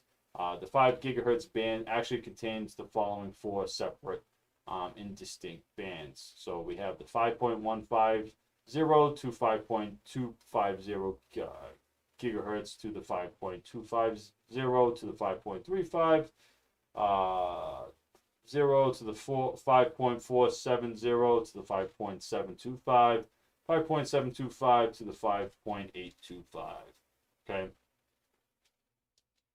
Note, you might have noticed that most of the 5 gigahertz bands are continuous, except the gap between 5.350 and 5.470. At the time of this writing, this gap exists and cannot be used for wireless LANs. However, some government agencies have moved to reclaim the frequencies and repurpose them for wireless LAN. Efforts are also underway to add the 5.825 through 5.925 gigahertz. Okay. All right. So I'm guessing there are some reserved frequencies for probably some government operations, and probably some private organizations probably have some lockdown on some of these frequencies. All right. All right. Let's continue on here. All right. It is interesting that the 5 gigahertz band can contain several smaller bands. Remember that the term band is simply a relative term that is used as a convenience. Don't worry about memorizing the band names or exact frequency ranges. Just be aware of the two main bands, the 2.4 and the 5 gigahertz. A frequency band contains a continuous range of frequencies. If two devices require a single frequency for a wireless link between them, which frequency can you use?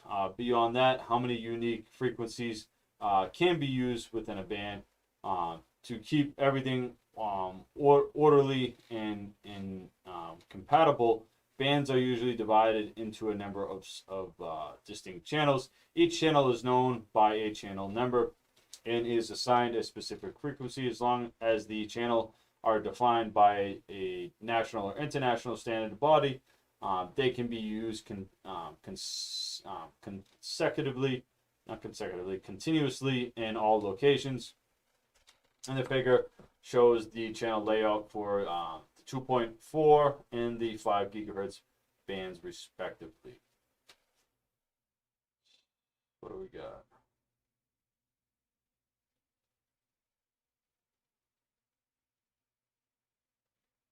All right. So, okay, so that's why you'll hear this, where you would see channel 1, 6, and 11 commonly used on the 2.4 frequencies, gigahertz. All right, channel 1, 6, and 11, because there's no overlapping in those actual channels, so there's no risk of I believe it's going to get into overlapping, but I know that stands out to me as a thing that I remember I've gone over before on some other training, where you would build almost like a honeycomb by using 1, 6, and 11 if you're using the 2.4 gigahertz band, frequency band. All right, and then it changes in 5, right? Yeah, it changes in 5 gigahertz. 5 gigahertz is a little bit bigger.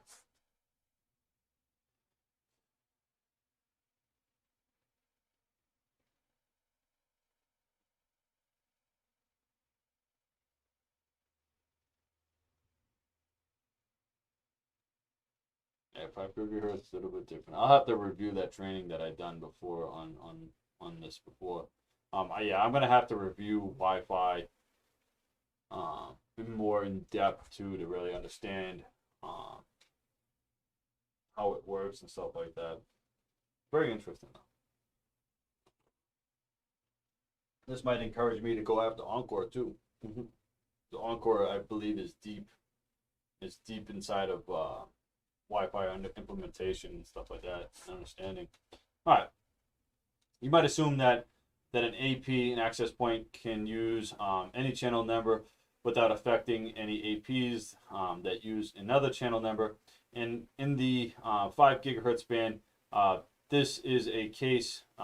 This is the case because each channel is allocated a frequency range that does not encroach or overlap the frequencies allocated for another channel. In other words, the 5 gigahertz band consists of non-overlapping channels. Okay, so the 5 gigahertz frequency consists of non-overlapping channels, but that's different in the 2.4 gigahertz. Okay, and that's why I brought up the 1, 6, and the 11.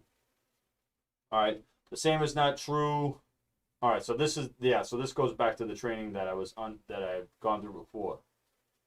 Yeah, because there are overlapping channels here. So 2, you can see how 2 can overlap into 6 and stuff like that, even though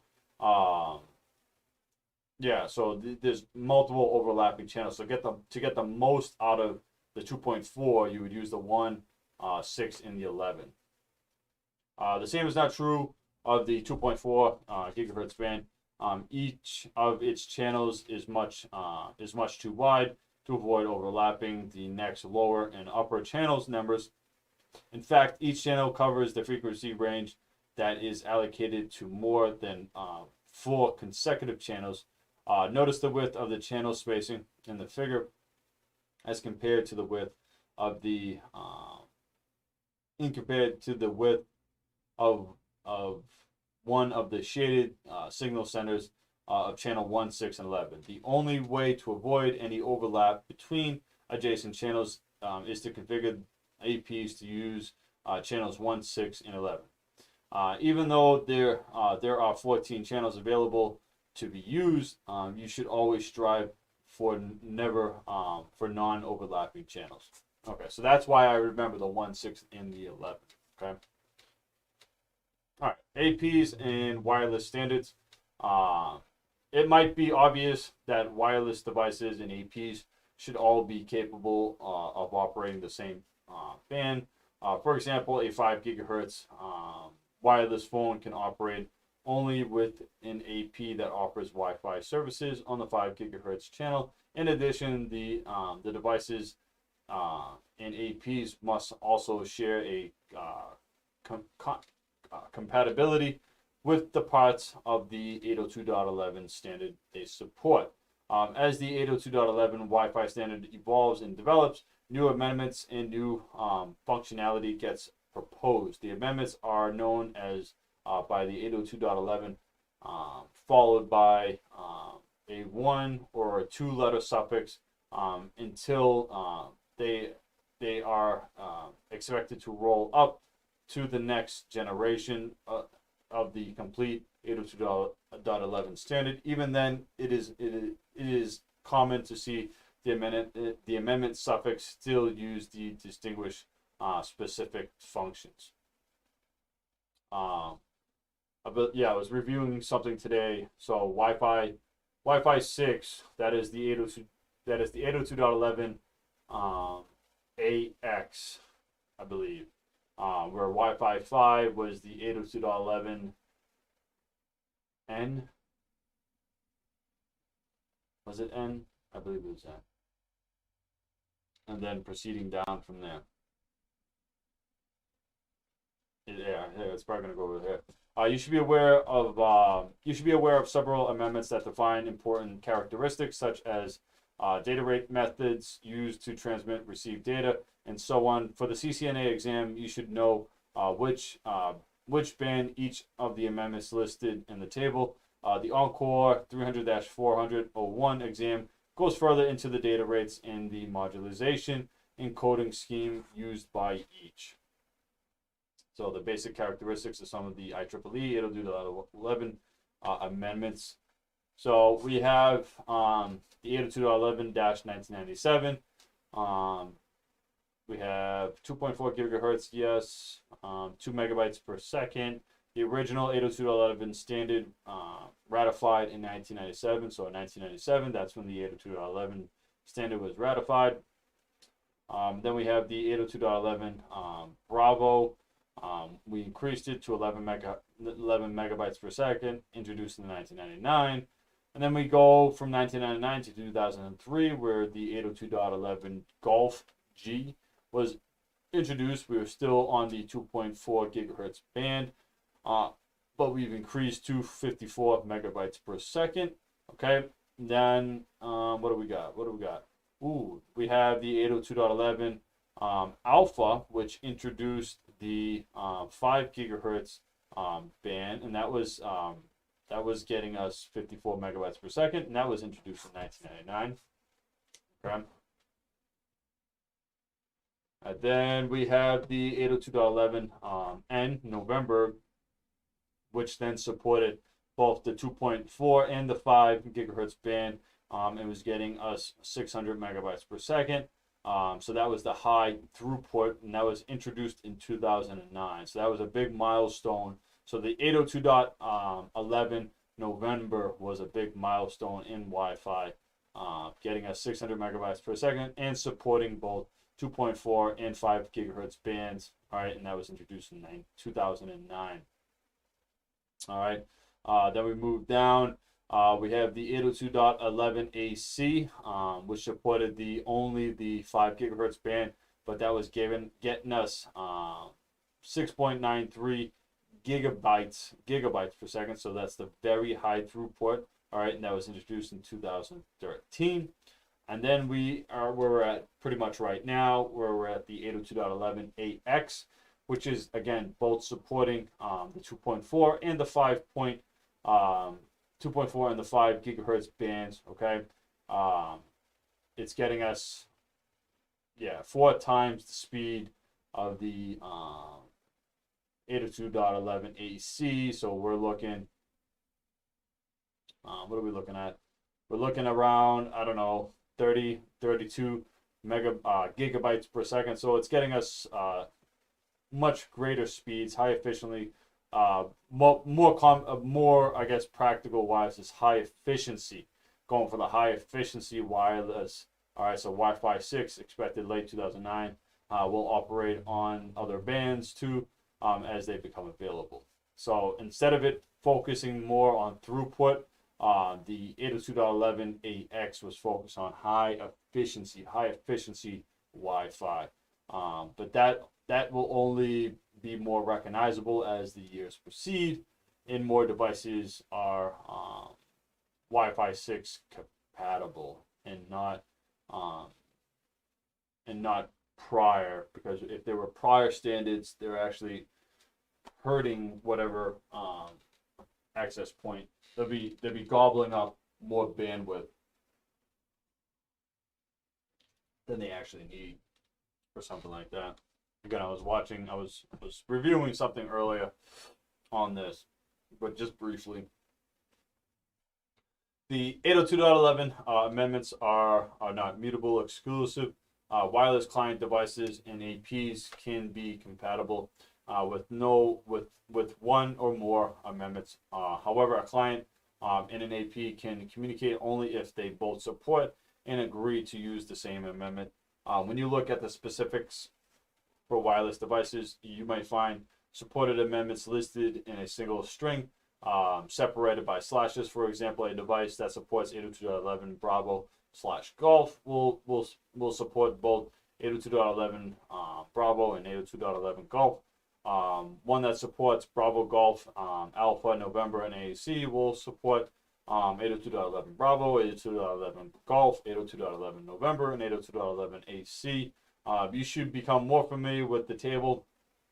That is, you should know which band you should know which bands a device can be used on its 802.11 amendment support. If a device can support if a device can operate on both bands, how does it decide which band to use? APs can usually operate on both bands simultaneously to support any clients that might be presented on each band. However, Wireless clients typically associate with APs on one band at a time, while scanning for potential APs on both bands. The bands are used to connect the APs, to connect an AP. It chooses accordingly to the operating system, wireless adapter drivers, and other internal configurations. A wireless client can initiate an association with an AP on one band and then switch to the other band if the signal conditions are better there. All right. Note: Cisco APs have dual radios. Set a transmitter and receiver to support BSS on 2.4 gigahertz channels and on the other BSS on the other 5 gigahertz channels simultaneously. Some models also have two 5 gigahertz radios that can be configured to operate BSS's basic service sets on two different channels at the same time, providing wireless coverage to higher density users that are located in the same vicinity. You can configure a Cisco AP to operate on a specific channel number. A number of APs grow. Manual channel assignments can become a difficult task.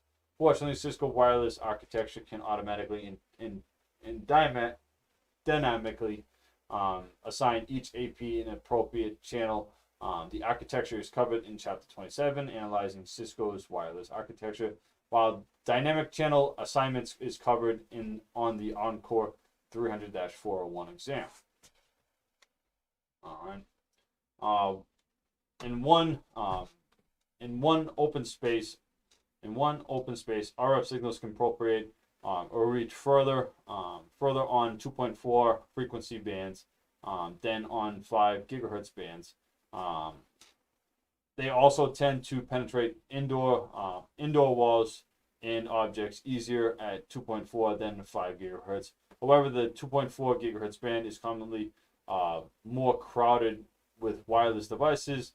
Remember that only 3 non-overlapping channels are available, so the chances of other neighboring APs using the same channels is greater. In contrast, the 5 gigahertz band has many more channels available to use, making the channels less crowded and experience less interference. All right. So chapter review. This is, Wi-Fi. We're getting into more technical, things here with Wi-Fi now, and more in different terminology than we've been used to this entire time. So this might take us a little bit to absorb something like that. So we need to make sure that we're spending the appropriate amount of time covering this and going over this. This actually might encourage me to pick up the Encore book just to take a deeper dive into some things, into some more deeper subjects here. Let's make sure this doesn't shut down on us.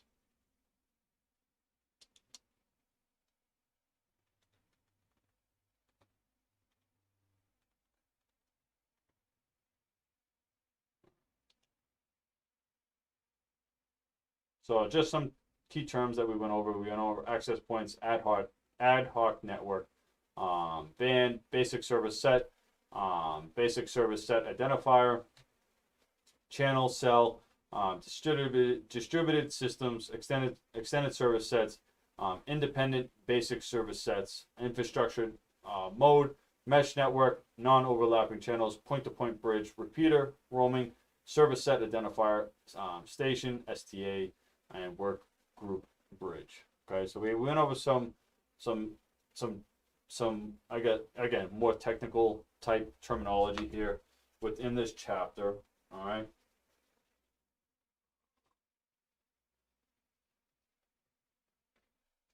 Now we can take a look. We can take a look over at chapter 27 here. All right.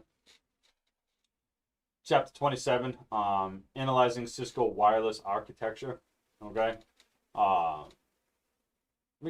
guess we can just introduce it. So in chapter 26, fundamentals of wireless networks, you learned about how a single access point can provide a basic service set for a cell area and how multiple APs can be connected to form an extended service set for a logic network.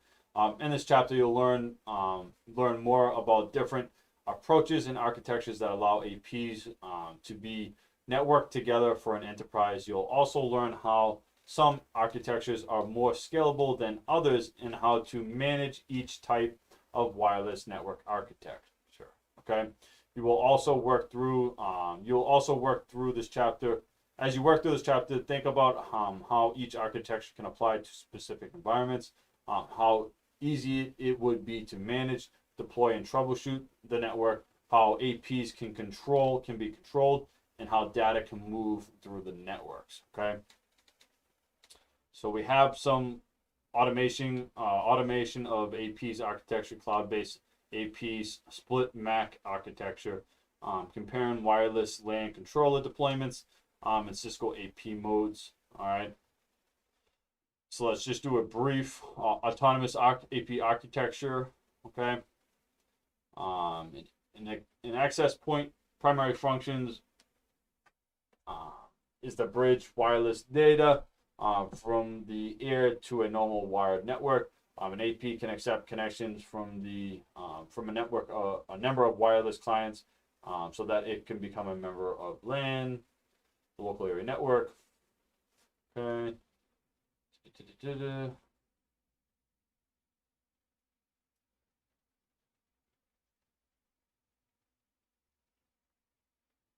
Cloud-based.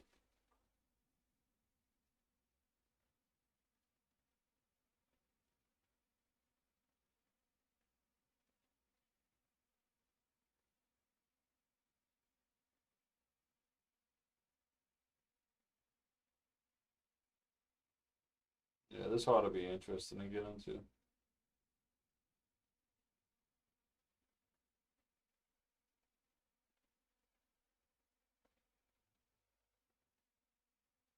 So it does look like we have some more deeper diving stuff to definitely get into as we we're progressing down the whole wireless technologies. Let's just do a quick review before we jump off here.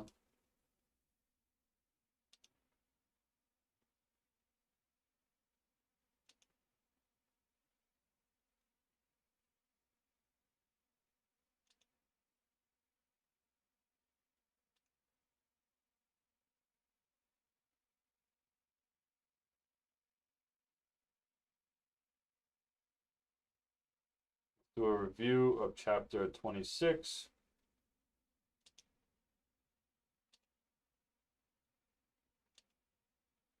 All right, I want to see how much I've pertained. Just going over just that chapter. To use non-overlapping channels for your Wi-Fi network, which of these would be a correct strategy for neighboring access points? To use any channels in the nope. To use only 2.4 gigahertz channels that are four channels apart. Use only 2.4 channels that are only 5. To use the same channels every access points.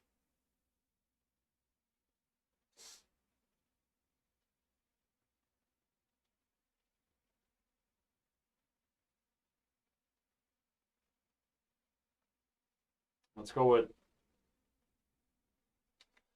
use the same.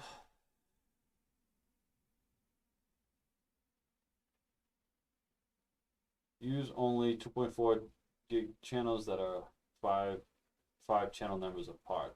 That would make sense. So we have 5 because you have 1, 6, and Hello there. hello, everybody. We have 1, 6, and 11. What you do? Oh, you're right. Okay, so to make sure we're doing a quick review right there. You have to stand, I think, over here. All right. How does a wireless network advertise itself to devices? There you go. They can almost see you. I know my How does a wireless network advertise itself to devices so that it can join a network? How does a wireless network advertise itself to devices so that they can join the network? How does a wireless network advertise itself to devices? It's access points, right?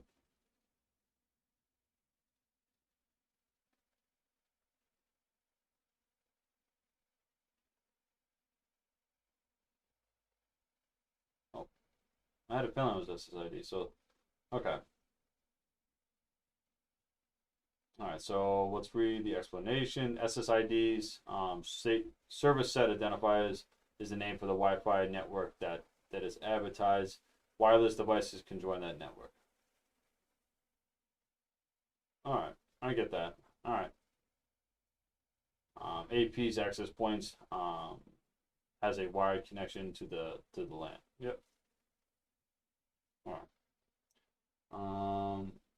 Which mode of communication is used when only one device can successfully transmit on a channel at a time?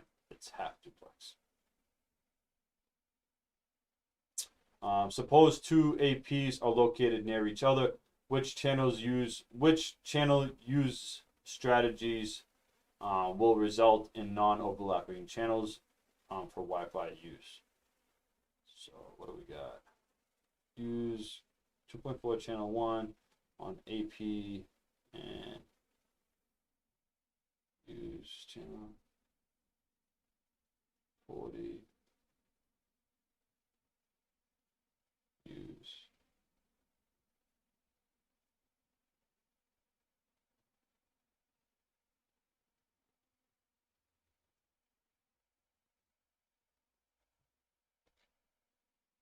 so we can eliminate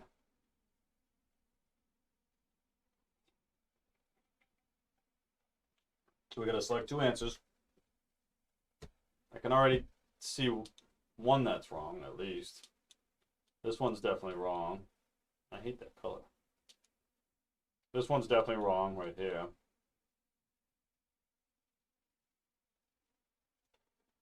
Now the thing is with suppose two APs are located near each other. Which channel use strategy will result in non-overlapping for Wi-Fi use?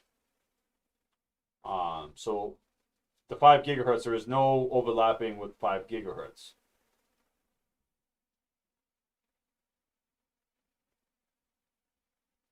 I guess let's just go with the middle two. Let's see what we get. Let's see if we did that right. Nope. All right, let's read.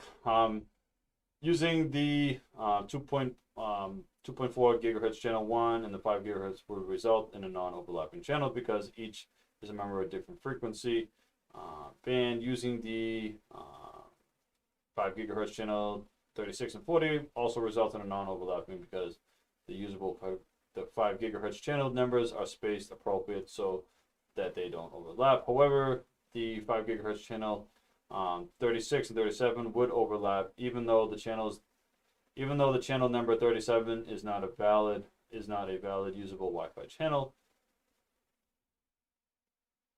Oh, okay. All right. But if you remember, yeah, it just pretty much said that the 5 gigahertz has no overlapping channels. Let's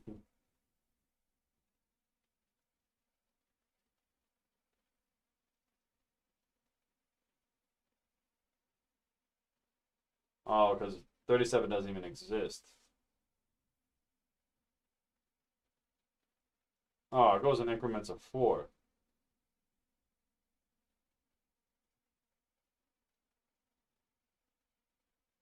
All right, so we're gonna have to coin that one. Remember that one.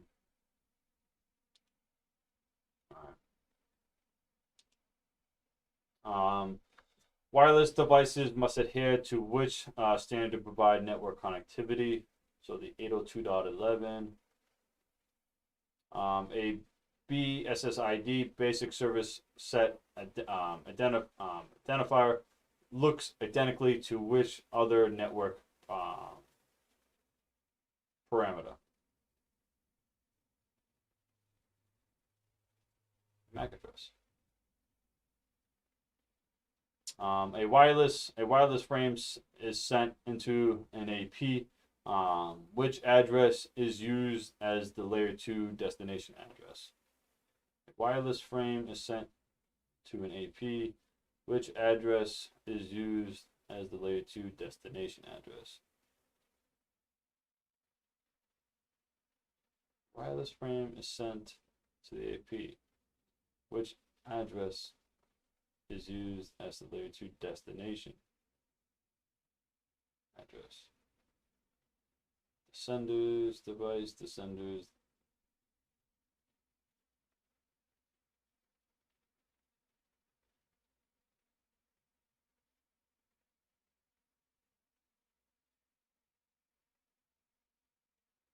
frame is sent to an AP. Which address is used as the layer 2 destination address?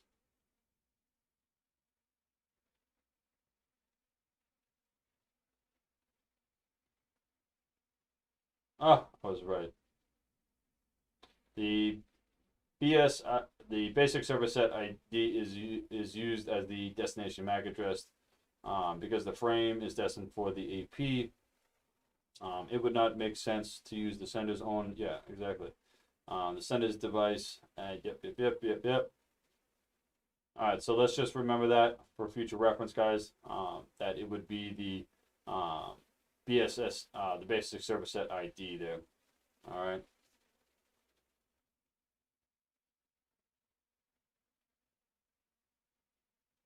All right, we got beat up a little bit, but we were able to take away at least some of the stuff from chapter 26. This topology though still is still messing with my emotions here. Messing with my emotions.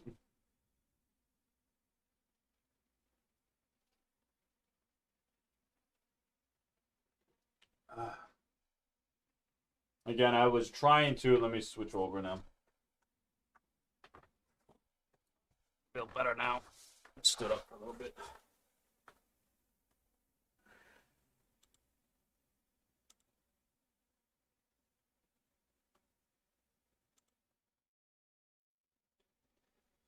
So, again, what I was attempting to understand and configure here, excuse me, was setting up a again, I could be looking at this, I could be thinking about this wrong, and that could be part of it. But I was trying to associate this one access point with multiple VLANs and how to configure that so I could have laptops, I could have I can have this access point be able to it's like transmitting. It goes back to what it was stating up here. Supporting multiple SSIDs on one AP. So I was trying to logically do that. I was trying to physically configure that into this AP while using this wireless controller So obviously I got the, oh, again, I have this trunked.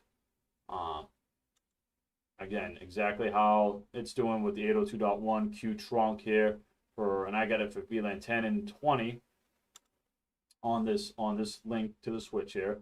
The switch has those VLANs and it's trunked there. No. Um, Now again, I don't know where I might have gone wrong with this.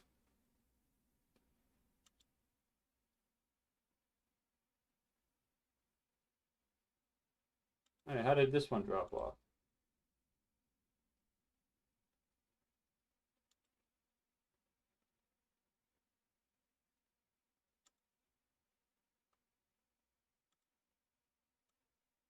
Huh?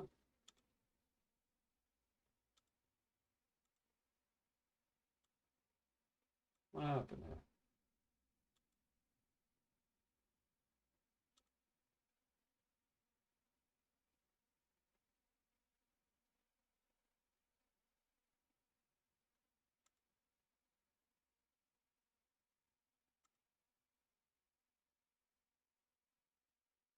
Yeah, so again, I was trying to build, I was trying to go about it like how I would think about to go about it, even though the book hasn't talked about how to implement it.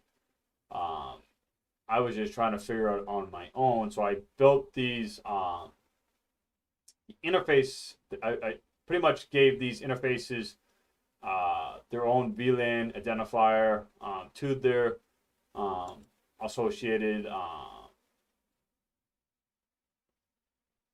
know what I'm saying, their associated gateway and whatnot, which that router is supporting that those gateway addresses and whatnot. And this is just pointing towards that access point. So that access point, that's pointing towards that access point. This is pointing towards that again, that router that's acting as the DHCP server too as well. But what again, I think where Cisco Packet Tracer is not allowing me to do this, again, this could just be Cisco Packet Tracer here that's preventing me, is I'm not able to switch the interfaces. The interface groups is just defaulting and staying at management. All right. I believe though I should have the ability to select from one of these interfaces, all right, to identify that under the wireless LAN groups here, the wireless LAN IDs, I guess you would say. But yeah, that's not working. And now this isn't working. This lab has been just nothing but one headache after the next.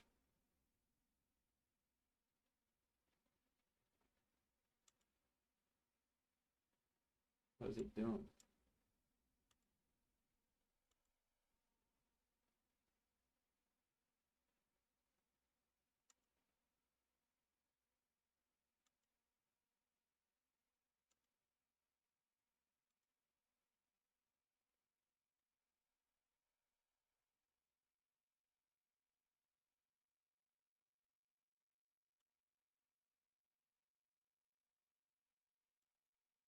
Hmm.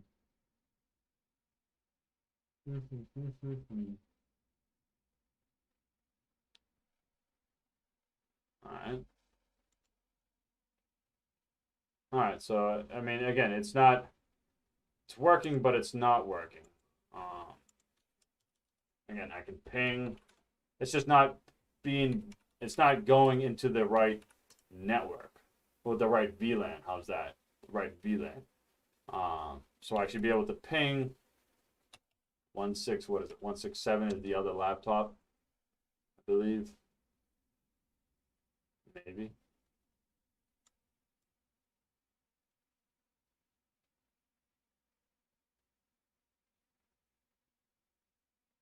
Maybe not.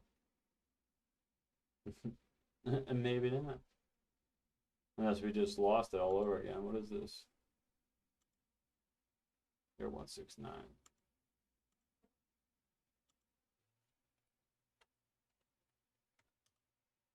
There you go. So, okay, we can ping the other laptop. Easy peasy lemon squeezy. Let's try to ping the, we'll try to ping the router, gateway router. There we go. All right, so yeah, cool. But again, it's not, we're not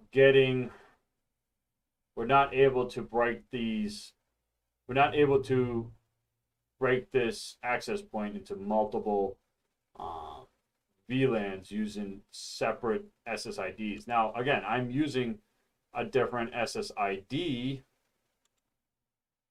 on this, on the PCs, on the laptops, whatever.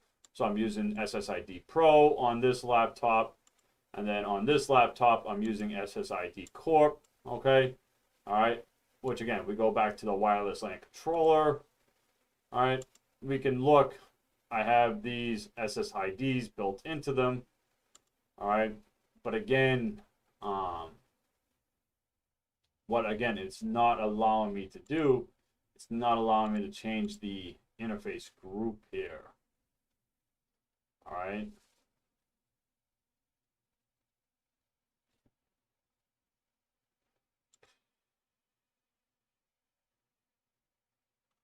And again, this could just be a packet tracer limitation, which is fine. It's just I would like to know, I would like to do this to help me understand it, I guess, a little bit more. Because me labbing things helps me understand, just helps me understand it a little bit more.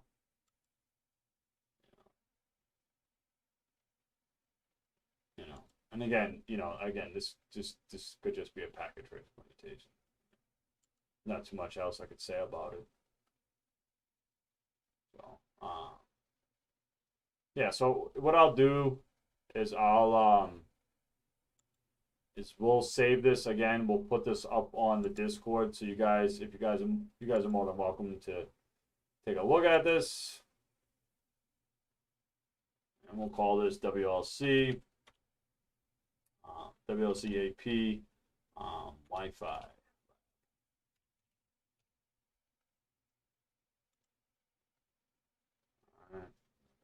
Yeah.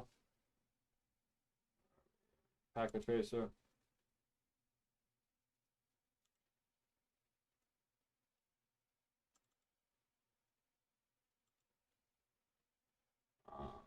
By lab. Today is the 27th, so 1/7. All right.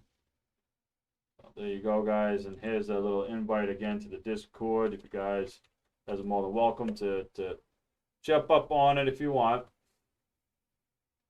All right. There's multiple things here.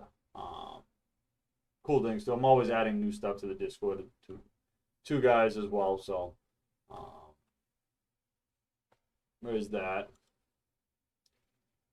All right. Yeah. All right. So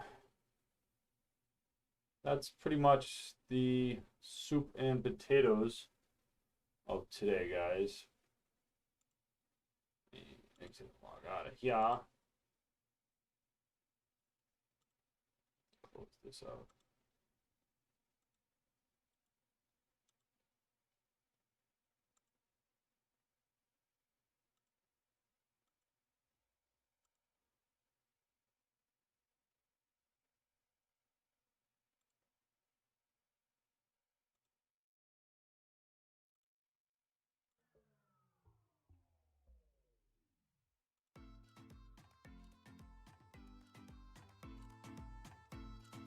Let's go say hello to somebody, guys. I'd like to end the stream, but going to say hello to somebody. Who's up?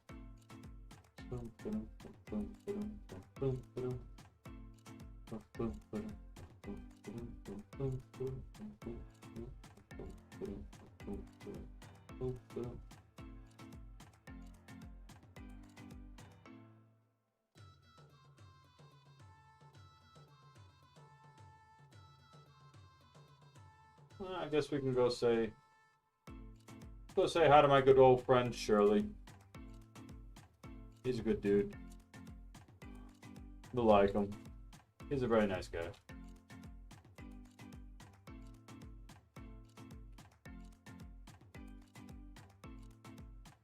sure I spell everything right.